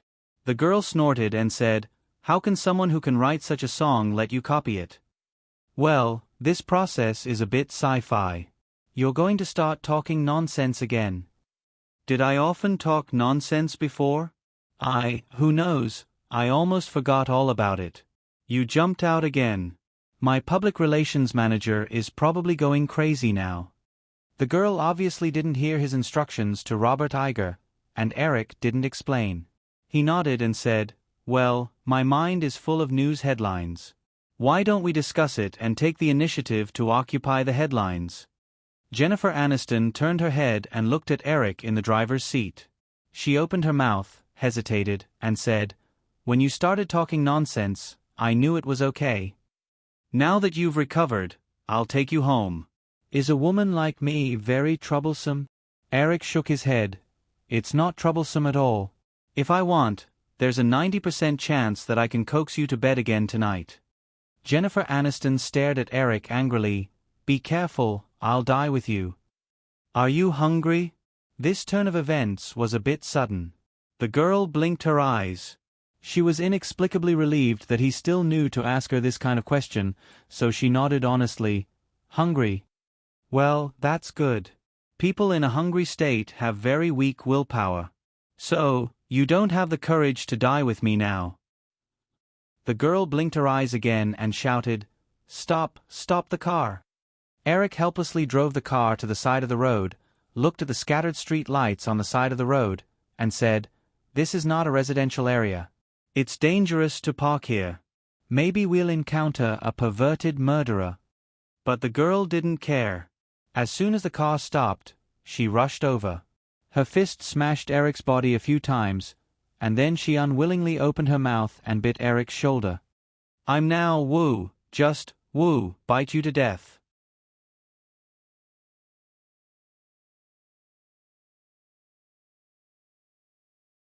Chapter 9:17. Mulholland Road almost traversed the entire Santa Monica Mountains. 2 luxury cars were quietly parked on the side of the road between the top of the mountain and the tip of Malibu. It was already early in the morning. At the top of a hill near the road, Eric was lying on a camping mat. He rested his head on his arm and looked at the sky gradually turning from gray to blue. The surroundings were empty and quiet. Although there was a meadow below, the ground was not flat. Jennifer Aniston, who was in his arms, instinctively looked for a more comfortable place, so she rubbed most of her body against him in her sleep. Jennifer Aniston's public breakdown last night made Eric feel very guilty, so he did his best to let her vent the anger accumulated over the past few years. He was pinched and bitten by her in the car and driven to wander on the long Mulholland Road. It was already late at night when they arrived at the top of Malibu Mountain. Eric wanted to drive back to the Sharp Corner Manor, but the girl said she wanted to stay at the top of the mountain to watch the sunrise. Eric naturally agreed, so he asked the bodyguard to go back and get some camping equipment and food, and accompany the girl to climb to the top of the mountain. After crying and complaining that she was tired, Jennifer Aniston reluctantly stayed up until 2 in the morning and fell asleep. Perhaps it was tempted by the smell of last night's food, a little squirrel jumped out of the nearby bushes, picked up a small piece of chocolate and greedily ate it. After eating it in 2 or 3 bites, it naturally wanted more, so it sniffed its little nose and dug into a bag of snacks. Eric was just quietly watching the little guy steal food, but he didn't expect the little guy to be so arrogant and make a noise in the bag.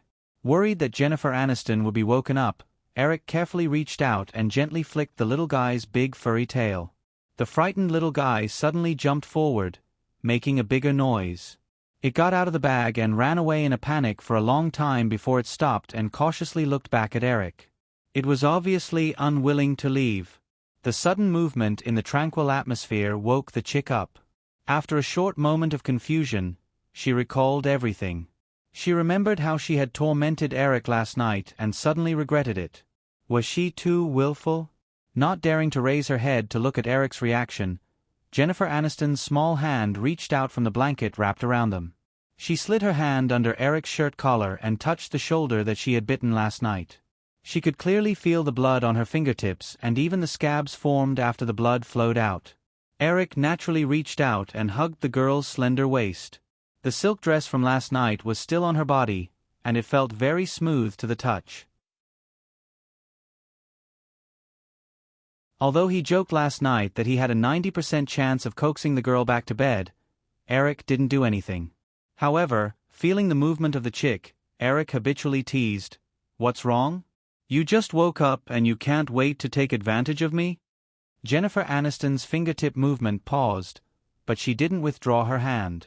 She moved her body and lay on top of Eric's body. Her face was stuck on his chest. Listening to the strong heartbeat, she murmured, "Eric, I don't know what to do." "If you don't know what to do, then put it aside and do what you can do." Jennifer Aniston wrinkled her nose. "Do you say this kind of brainwashing words to all the women around you?" "No, I'm actually very lazy." "Aha, you didn't even bother to look for me for 6 years. I thought you didn't want to see me again in your life." "You're just quibbling." I don't think so." That tie. "Oh, I remember that day I received 7 ties, it should be 7, maybe 8. The chick was speechless for a moment and bitterly said, "I really want to bite you again." The golden sun slowly spread on the two of them. Eric's palm gently rubbed the chick's slender waist and said, "It's already dawn. Let's go down the mountain. You can slowly bite me when we get home." Jennifer Aniston suddenly remembered something. She looked around and moved Eric's wrist to look at the watch. "It's already 7 o'clock. Where are we? I still have to shoot today." With the arrival of the autumn, the new season of Friends had already started shooting. Eric naturally knew about this. He gently patted Jennifer Aniston and said, "It doesn't matter, the boss of the production company and the TV station are here. It would be a waste if you don't use such a powerful excuse. I don't want to do this, but, last night I was like that, they. The chick muttered in her mouth and slumped on Eric's body again. Eric continued to hug the soft body of the chick and said with a smile, "Yeah, what should I do? How about I build a cabin here, and you can live here in seclusion in the future? You have so much money now, but you only want to build a cabin? You're too stingy." The chick rubbed her body and bargained, "At least it should be a castle like Hearst Castle." Hearst Castle was built for 30 years. Old William Hearst didn't finish building it until he died. "Are you sure you can wait that long?" "Of course, I'm very patient. But I don't have that kind of patience." Eric smiled and turned over with Jennifer Aniston in his arms. He kissed her sweet face a few times and said, "Okay, let's go. I told them last night, no one dares to say anything." Suddenly pressed down by Eric, Jennifer Aniston whispered twice in response to Eric's kiss. She unconsciously reached out and hugged his waist. If you can be more focused, you will be the most perfect man in the world. Why can't you be more focused?" Eric leaned down again and kissed the chick's lips. He smiled and said, "I didn't expect you to think so highly of me. However, there is no such thing as a perfect person in this world." Eric paused as he said this. He put away his joking expression and said, "Moreover, you may already know that I have 2 children now." Jennifer Aniston nodded sadly. She forced a smile and mocked, "Of course I know. I also know that you named your daughter Hawaii. It's really, really messy. Only a father like you would give such a messy name to a child." "What's wrong with Hawaii? I think it's quite good." "Humph, it's not good at all. In the future, Jennifer Aniston immediately stopped speaking. She avoided his eyes and her face became red. Eric couldn't help but want to take a bite. Eric smiled and nodded, "Of course, when we have children in the future, I will definitely let you name them." Who wants to give birth to your children?" Jennifer Aniston reached out her small hand and pushed Eric's head away. She said shyly, "After what happened last night, do you think you can still find another man?" "You, egomaniac." Jennifer Aniston glared at Eric with dissatisfaction. However, When she thought of what happened last night, she suddenly became sad again. She hugged Eric tightly and murmured, You, in the future, you can't bully me anymore. Well, I promise. And you are not allowed to make me sad again. No problem. You are not allowed to bring other women to me. Okay. You are not allowed to talk about us to others. Definitely. You are not allowed to touch other women. Come on, let's renegotiate from this guy. Jennifer Aniston raised her small fist and punched Eric. In the blink of an eye, she took the initiative to kiss Eric and said, Okay, you bastard, I didn't say the last one. Let's go down the mountain, I have to go shoot. I was serious. How about you rest for a few days? I will take you to New York to watch the Fashion Week and buy some beautiful clothes. No, the crew has already started work. Even if you don't care about the money, I can't let everyone wait for me. Seeing the girl's insistence, Eric had to give up. He stood up and walked down the mountain with her. The things left here would naturally be cleaned up by the bodyguards. After leaving the Emmy celebration party last night, Eric directly turned off his mobile phone. He went down the mountain and had breakfast with Jennifer Aniston. After sending her off, Eric turned on his phone again and it showed a long list of missed calls. Although Robert Iger and the others arranged for there to be no news about last night's incident in today's newspaper, the people around Eric obviously knew what they should and shouldn't know. After returning a few simple calls, Eric put this matter aside and began his day's work step by step. Machida won the Emmy Awards ceremony last night. Although it was inevitable that today's media would report about the brothers Wayne and Stan manipulating the Emmy Awards, because of the excellent quality of Machida, these comments did not cause much of a stir. FFM TV took this opportunity to announce that their second self-produced drama, Prison, would be broadcast soon. At the same time, they also started the release of Machida on video and DVD. In September, the summer vacation for North America's primary and secondary school students came to an end. However, because North America did not have a unified summer vacation, each school start time was different. Miranda Kerr returned to Australia during the summer vacation, and school was about to start. Eric couldn't stand the girl's coquettish behavior, so he sent the Boeing 767 to Brisbane to pick her up and return to Los Angeles. He planned to fly to New York after the Boeing 767 returned to Los Angeles. Eric received a call from Larry Ellison from San Francisco. The acquisition negotiations with the Apple Board of Directors were in the final stage. The other party wanted him to personally attend the final negotiation meeting, so Eric had to leave for San Francisco. In San Jose, south of San Francisco, Eric took his entourage out of the San Jose airport. Larry Ellison, who was waiting outside, greeted him. Larry Ellison put his arm around Eric's shoulder and did not talk about the acquisition of Apple. Instead, he asked, Eric, why is there no news about the male lead in Iron Man? I've been waiting to see which guy is lucky enough to have me as his driver. Eric ignored the guy's arrogant tone. He got into the car brought by Larry Ellison and said, You'll know when the shooting starts next year. Hey, I spent $5 million. If the role you choose is not good, I have the right to refuse to do the advertising.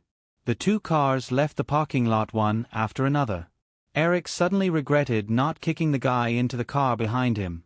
He shook his head and said, No, Larry, you don't have the right. The contract has been signed. Larry Ellison really wanted to show his face in a Hollywood blockbuster, but he was still a little sad that the $5 million that Eric took from him was gone. His face twitched and he changed the topic. He said, Apple's chairman, Ed Woolard, and CEO, Jill Amelio, are waiting for us at the Apple headquarters in Palo Alto. Steve is also there. The price we finally agreed on is a 15% premium over the recent week's average share price. The transaction amount is $2.45 billion. Eric roughly calculated in his mind. The price was not high, so he nodded and said, Since you guys have already discussed it, why did you ask me to come over? I think you can call Chris. My shares will still be under Firefly Investments.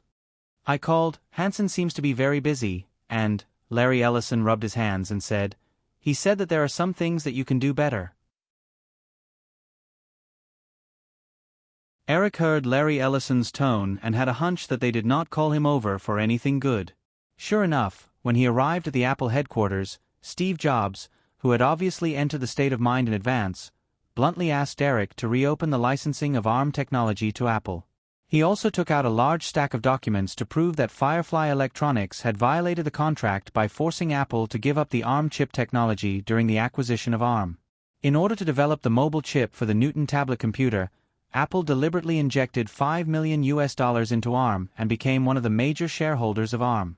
After Firefly Electronics acquired ARM, ARM gradually withdrew or stopped licensing ARM chip technology to the outside world. After a few years of operation, only Nokia, Qualcomm, and Firefly Electronics, as the parent company, were left with the licensing of ARM chip technology. In the conference room, Eric flipped through the pile of documents in front of him with a half-smile and looked at Steve Jobs. "Steve, you asked me to come over just for this trivial matter?" "Of course not." Steve Jobs glanced around the conference room and pointed to the 7 or 8 Apple directors around him. "I want all of them to resign after the deal is over, and you have to promise not to interfere in any of Apple's affairs." Eric noticed that everyone looked at Steve Jobs as if he was crazy, and then looked at him for help. He did not know whether to laugh or cry. "You asked me to back you up and get rid of these people, and then you want to kick me out of the decision-making team. Do you think this is reasonable?" Steve Jobs said with a face full of righteousness, "This is my condition for returning to Apple." Eric shrugged, looked at everyone, and said, "In that case, you can all resign." Apple CEO Ed Woolard was a little agitated. "Eric, you can't do this." With a smile on his face, Eric put his hands on the wide conference table and said in a somewhat joking tone, "As you can see, it's not fun to work with a crazy person. Apple may go bankrupt one day, and then you will leave in an even more embarrassing situation. So, take the opportunity to leave now. This way, you won't lose a single cent of your compensation." The decision to sell Apple as a whole had been approved by the shareholders' meeting. Although they were still Apple directors, they could not mess up the deal in order to keep their positions. Although the leader of the acquisition of Apple was Larry Ellison on the surface, many of the capital forces involved in the investment were involved because of Firefly's investment in Apple. As the core of Firefly's system, Eric's words were definitely more powerful than Larry Ellison and Steve Jobs combined. Everyone thought that Eric would come and stop Jobs's messy actions. They did not expect him to react this way, and the last glimmer of hope in their hearts was shattered. However, several of the directors also felt that what Eric said was very reasonable. Although there was still some reluctance in their expressions, they still nodded in agreement. Several other people looked at the situation and reluctantly agreed.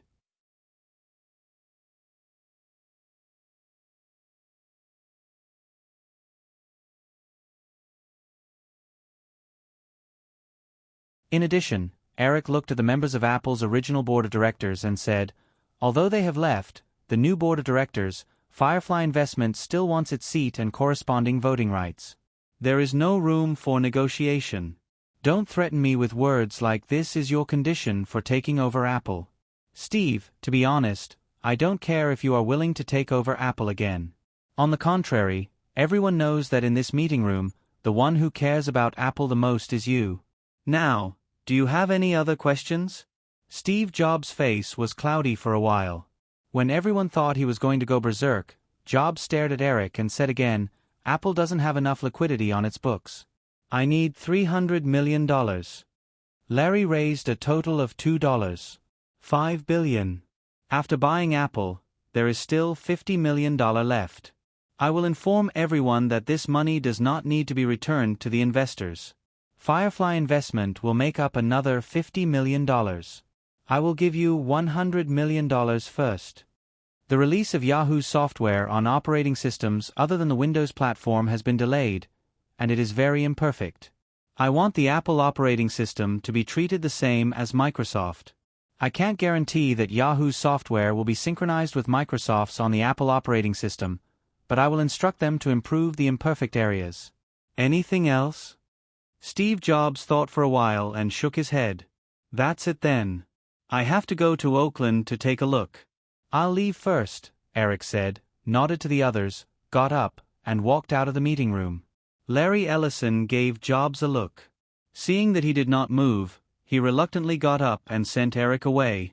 In the meeting room, the others also got up and prepared to leave.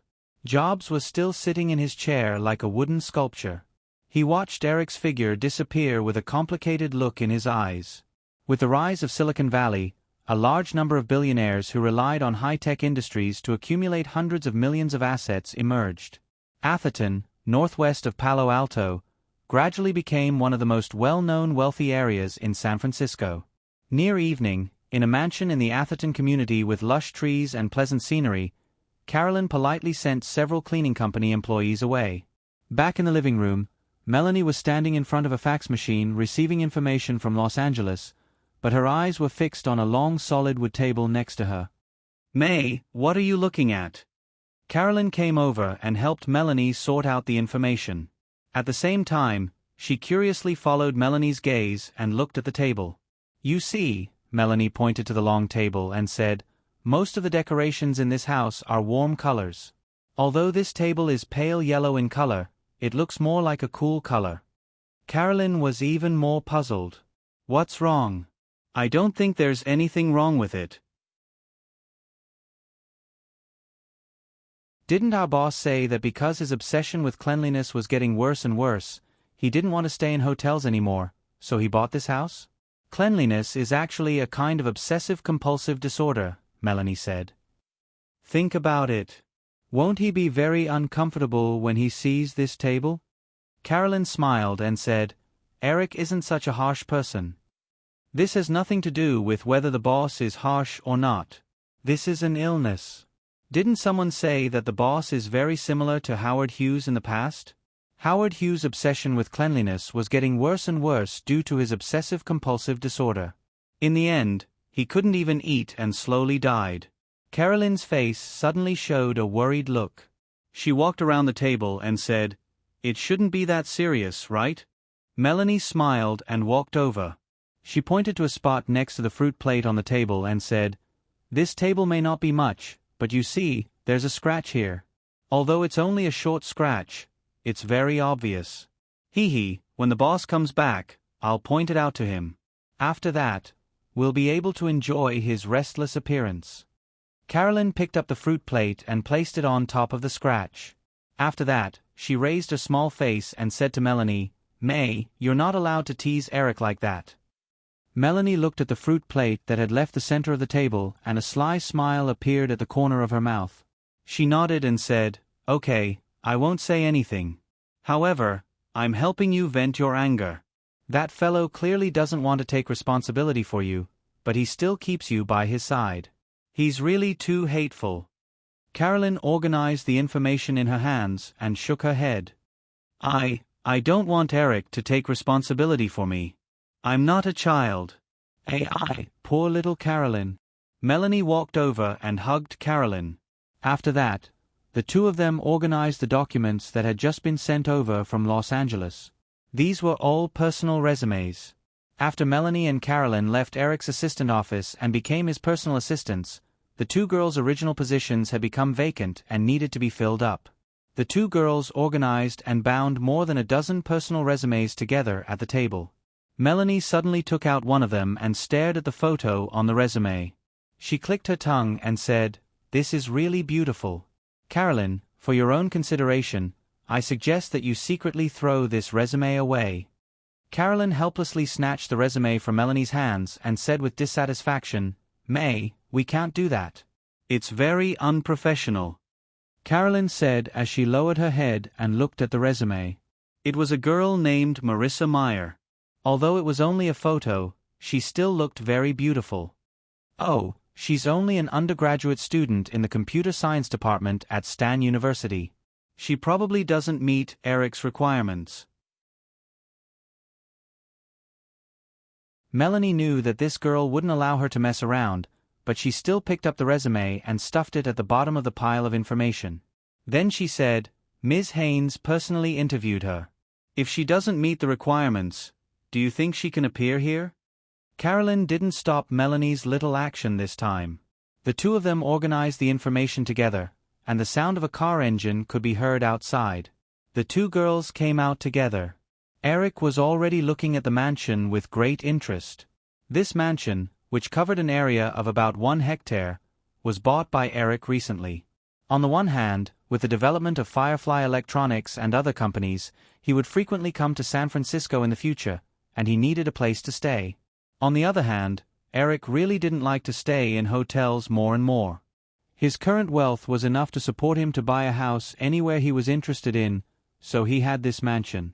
Melanie greeted Eric and took a few bodyguards to a small villa on the west side of the manor that was dedicated to the security personnel. After briefly introducing them, Melanie returned to the main villa and walked into the living room. She saw Carolyn coming out of the kitchen with a pot of coffee in her hand. Eric was sitting leisurely on the sofa with his legs crossed and flipping through a document. Eric looked up at Melanie and asked, "Have you arranged it?" Melanie nodded and glanced at the long table on the west side of the living room. The stack of resumes was still on it. She rolled her eyes and said as if nothing had happened, "Eric, Los Angeles just sent the resumes of the applicants for the assistant office position. Do you want to take a look at them now?" Eric took a cup of coffee from Carolyn and looked at where Melanie was pointing. He felt that it was more convenient to read the information at the long table, so he nodded, got up and walked over. Carolyn looked at the mischievous expression on Melanie's face and felt helpless. She didn't even put down the coffee pot she was holding and hurriedly followed after her. Eric sat down at the long table and was about to pick up the stack of resumes. His eyes inadvertently glanced at the fruit plate on the table. He felt that it was a little crooked, so he naturally reached out and pushed the fruit plate to the center of the table. Melanie noticed Eric's action and almost laughed out loud. Carolyn glared at Melanie and was about to say something to divert Eric's attention, but she noticed that his gaze fell on the small scratch. Eric stared at the scratch for a long time and said it didn't matter 100 times in his heart. In the end, he couldn't help but raise his head. Just as he was about to say something, he noticed that Melanie hadn't had time to retract her smile. Eric seemed to understand something and pointed at the scratch and asked, "Did you do it?" Melanie quickly shook her head. "Of course not, it was there originally. Didn't I order the furniture here to be replaced with new ones? How could there be a flaw?" Melanie couldn't help but feel guilty when she was stared at by Eric. She moved to Carolyn's side and continued to shake her head. "I don't know either." Eric looked at the place where he was sitting before and retracted his gaze. His gaze fell on the fruit platter and swept across the resume in front of him. "Then it must be you who did it. You dare to tease the boss. You have a lot of guts." Carolyn felt that Melanie was about to run away and quickly explained for her, "Eric, this scratch was originally there. I was the one who moved the fruit platter over." Eric roughly understood the ins and outs of the matter at this moment and said, "Okay then. Melanie, call someone to send a new table over. Also, the cost of the table will be deducted from your salary." Melanie opened her mouth and suddenly had the urge to cry in her heart. How could the furniture in this mansion be cheap? Just this table alone might cost a few months of her salary. Carolyn just happened to see the purchase budget of all the furniture in this mansion and naturally knew that the price of this seemingly simple table imported from Germany was somewhat outrageous. Therefore, she pleaded for Melanie, "Eric, don't be like this, okay? This table is very expensive." Hearing the pleading in Carolyn's tone, Eric looked at Melanie, who wanted to cry but had no tears. He didn't scare her anymore and smiled. However, he didn't continue to sit there. He picked up the stack of documents and stood up, saying to Melanie, "Okay, I'll let you off this time.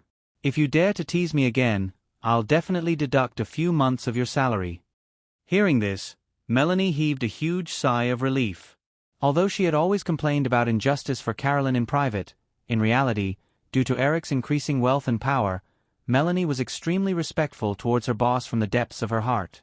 Compared to the simple-minded Carolyn, she possessed much more life experience. Therefore, she was more clear about what Eric's current power and status represented in this society. This time, Melanie couldn't help but start to reflect on herself. She swore that she wouldn't have such thoughts in the future.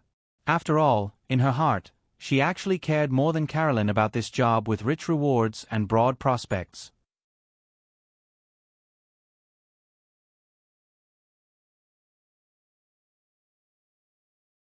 Chapter 919. Eric sat back on the sofa and didn't mention the table again. Melanie naturally wouldn't take the initiative to mention it either. She walked over and said, "Eric, it's already 6 o'clock. If there's nothing else, Carolyn and I will go to the hotel." "Why go to the hotel? Just stay here. We'll fly directly to New York tomorrow morning. There's no need to run back and forth." After Eric finished speaking, he didn't hear any response from the two women. He raised his head and saw Carolyn's blushing face. Melanie's expression was also a little unnatural. He couldn't help but laugh. Eric said again, "Don't worry, I won't harass you. However, if you two dare to attack me at night, I will resist." Melanie listened to Eric's joke and also chuckled. She walked over and squeezed with Carolyn on the single sofa. She hugged her petite body and said, "Eric, maybe someone wants to be harassed by you." "No way." As soon as Melanie's voice fell, Carolyn refuted without being pressed. Eric and Melanie laughed at the same time. Carolyn even buried her face in Melanie's arms. "Okay, don't bully Carolyn." After a moment, Eric took the initiative to withdraw his smile and said to Melanie, "Is the sales for the first week of Harry Potter and the Sorcerer's Stone out?" Last week, relying on the strong global distribution ability of the News Corporation's HarperCollins publishing house, the first book in the Harry Potter series, Harry Potter and the Sorcerer's Stone, was released in the United Kingdom, the United States, Canada, Australia and other major English-speaking countries. In order to make this novel famous as soon as possible, the Firefly Group specially made a set of publicity plans according to the movie distribution model. A month before the novel was officially released, various aspects of the pre-promotion had already been launched. With the official release of the novel, the entire Firefly Group's television, movies, internet, magazines, newspapers and other media channels spared no effort in promoting Harry Potter and the Sorcerer's Stone. Melanie hugged Carolyn, who was still unable to restrain her shyness, before replying, "I just had a call with HarperCollins this afternoon. The results are still being calculated, and the detailed figures will only be out the day after tomorrow. However, from the initial feedback, the sales volume for the first week should not be less than 100,000 copies worldwide." Eric nodded in satisfaction, but he was not too excited. In his memory, the last book in the Harry Potter series, Harry Potter and the Deathly Hallows, sold a terrifying 11 million copies worldwide within 24 hours. Compared to that, the current opening was nothing. Melanie was a little curious about Eric's calm performance. "Eric, the global sales in the first week exceeded 100,000 copies. With this kind of sales data, Harry Potter is enough to enter the bestseller list in most countries. Are you still not satisfied?" Eric shook his head and said, "Of course I am. However, I feel that this novel is still far from reaching its limit. How many copies of this novel do you think we can sell?" "I can't guess. I'm not a prophet." Eric finished reading another resume and put it aside. He glanced at the name of the last resume and a smile appeared on his face. Melanie did not notice the subtle changes in Eric. After thinking for a while, she could not help but say, "Actually, there are many times when I feel that you are really like a prophet.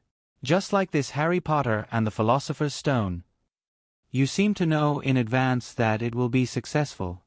That's why you have invested so much resources in promoting it." Eric looked at Marissa Meyer's resume and nodded. You should keep this matter to yourself. Don't spread it out. I will silence you." "Hee hee."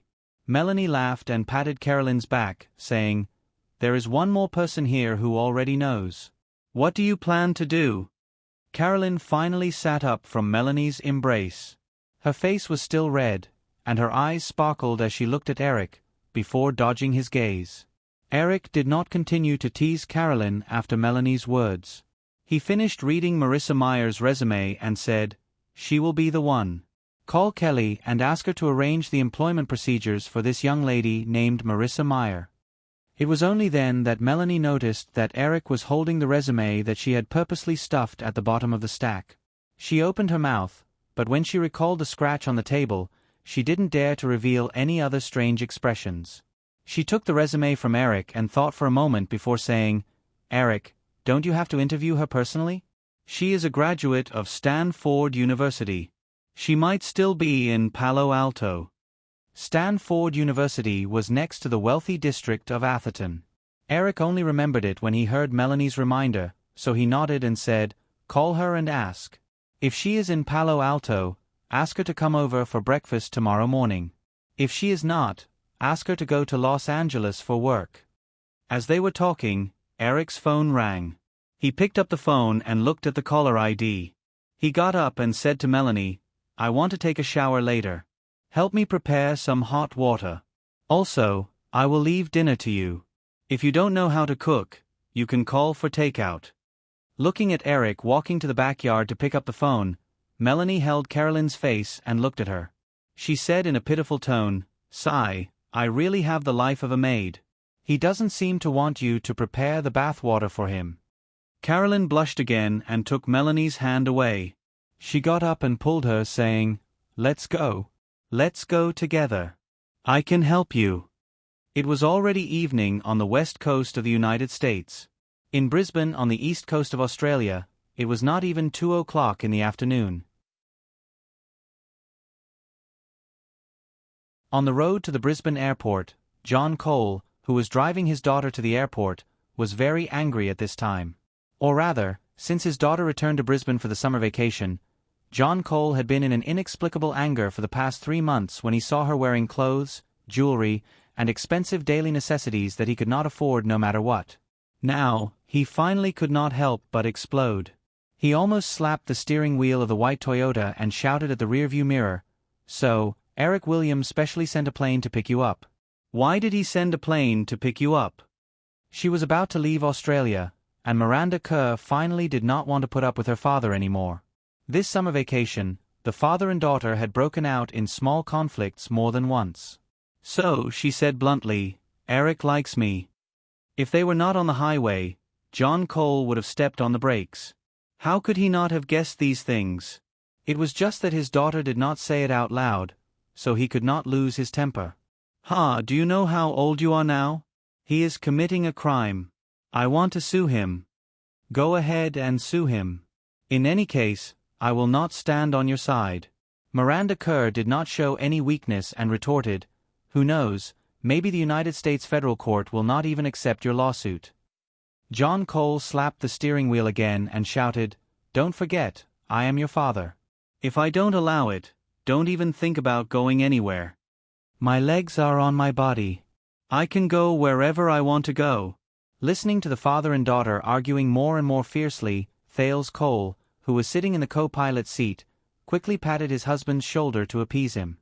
He looked at his daughter in the back seat and complained, "Miranda, since Mr. Williams sent a plane to pick you up, why didn't you say so earlier? Your father was afraid that you would be uncomfortable on the plane and specially bought you a first-class ticket. If you refund the ticket now, the handling fee will be very expensive." Miranda Kerr originally just wanted to surprise her parents.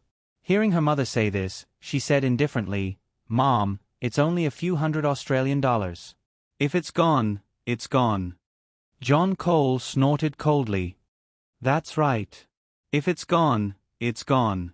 Anyway, today, no, you will not be able to leave Brisbane in the future. We will go back later. Then you better break my legs first. Otherwise, if I run out, I will never come back. Then I will break your legs. Do you think I won't dare?" Miranda Kerr noticed her father's fierce gaze in the rearview mirror and shrunk her neck. She pulled her mother's hand in the front seat and shook it. "Mom, look at him." "John, don't scare the child like that." John Cole immediately vented his anger on his wife. "It's all your fault. You spoiled her. I didn't agree to let her go to Los Angeles. Now look at her. She is so young and she is already someone else's mistress." Miranda Kerr was dissatisfied again. "Hey, Eric is not married. Maybe I will become his wife in the future. Who would be willing to marry a crazy girl like you?" "Dad, I know. You are jealous." There was a moment of silence in the car. John Cole slapped the steering wheel hard again.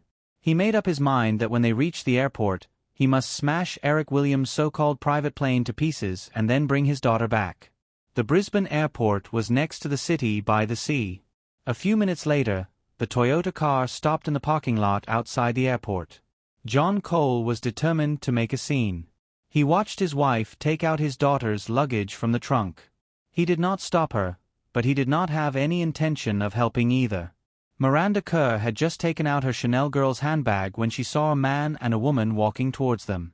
When the other party got closer, Miranda finally saw that it was her assistant, Claire Graney. Back then, ICM had asked Claire to accompany her to the Bahamas for filming, and she had been acting as her personal assistant. After recognizing the other party, Miranda ran over enthusiastically. "Hi, Claire, why are you here?" Claire Grain hugged Miranda and said with a smile, "Mr. Williams called me to come with him." "Oh, this is the captain of our plane, Mr. Paul Conies."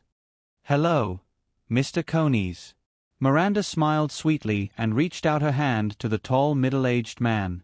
The middle-aged man gently shook Miranda's small hand and nodded with a smile. "Just call me Paul, Miss Kerr." "Okay, Paul. Well, this is my mother, Thales Cole, and this is my father, John Cole." Miranda introduced them to each other enthusiastically. There was no trace of the argument she had with her father just now. This girl was actually very smart. If her father really did not let her leave Brisbane today, it would definitely be very troublesome. Therefore, according to her father's personality, she decisively changed her strategy. Sure enough, when Paul Cones and Claire Graney extended their hands to John Cole politely and respectfully, John Cole, who was about to blow his top, immediately calmed down. He couldn't help but shake hands with them. After exchanging greetings, Paul Conies said to Miranda, "So, Miss Kerr, the plane is ready. Shall we go?" Hearing Paul Conies' words, John Cole immediately reacted. Just as he was about to say something, Miranda, who noticed the expression on her father's face, spoke first. "Paul, can we take off a little later? I want to take my parents to see the plane." Paul Conies still had a faint smile on his face. He nodded and said, "Of course, Mr. Cole, Ms. Cole, please come with me." Seeing Claire take the initiative to take Miranda's suitcase from her hands, Thales Cole was worried that her husband would do something out of line. She stepped forward and held his arm, whispering, "Let's go, John. Don't make a fool of yourself." John Cole's impulse to smash the plane had dissipated by a lot. He pretended to helplessly glare at his wife before reluctantly walking forward. Through the VIP channel, coupled with the fact that it was a private plane, the security check process was much simpler. A few minutes later, everyone entered the airport. John Cole looked at the huge figure of the Boeing 767 in front of him and then glanced around. The Brisbane airport was not big. Among the more than 10 planes parked around, only 2 or 3 planes were larger than this behemoth that was close to 50 meters in length. Miranda Kerr's eyes shone brightly. Like an excited little bird, she pulled her mother up the gangway and quickly disappeared from the cabin. The captain, Paul Conies, saw that John Cole did not follow, so he took the initiative to stay and politely introduced the other crew members to John Cole. John Cole mechanically shook hands with everyone. In the end, he could not help but ask, "Paul, this plane is here to pick up Miranda?" As an ordinary middle-class person, John Cole knew that most private planes were small planes that were a few meters or more than 10 meters long. It was the first time he saw a Boeing that was only 1 grade smaller than the largest wide-body plane as a private plane. He also did not think that this kind of thing would be related to his daughter. Paul Conies still politely nodded and said, "Yes, John, is there a problem?" John Cole lowered his voice a little guiltily. "A flight from Los Angeles like this, probably, costs a lot, right? If it's a single rental, a round trip from Los Angeles costs $500,000 US. John Cole suddenly felt a sense of powerlessness in his heart. His body even involuntarily shrank a little. $500,000 US, that was nearly 700,000 Australian dollars. He had never seen so much money in his life. The thought of stopping his daughter from going to Los Angeles had completely disappeared without a trace. John Cole could not help but think that it would be great if the $500,000 US could be turned into cash. His family could buy a house, a good car, and even a yacht. Now, it was just a trip to Los Angeles. What a waste. This prodigal daughter. You're tuning in to the Narrate and Escape YouTube channel. Don't forget to subscribe and join us on this journey to catch the most captivating stories.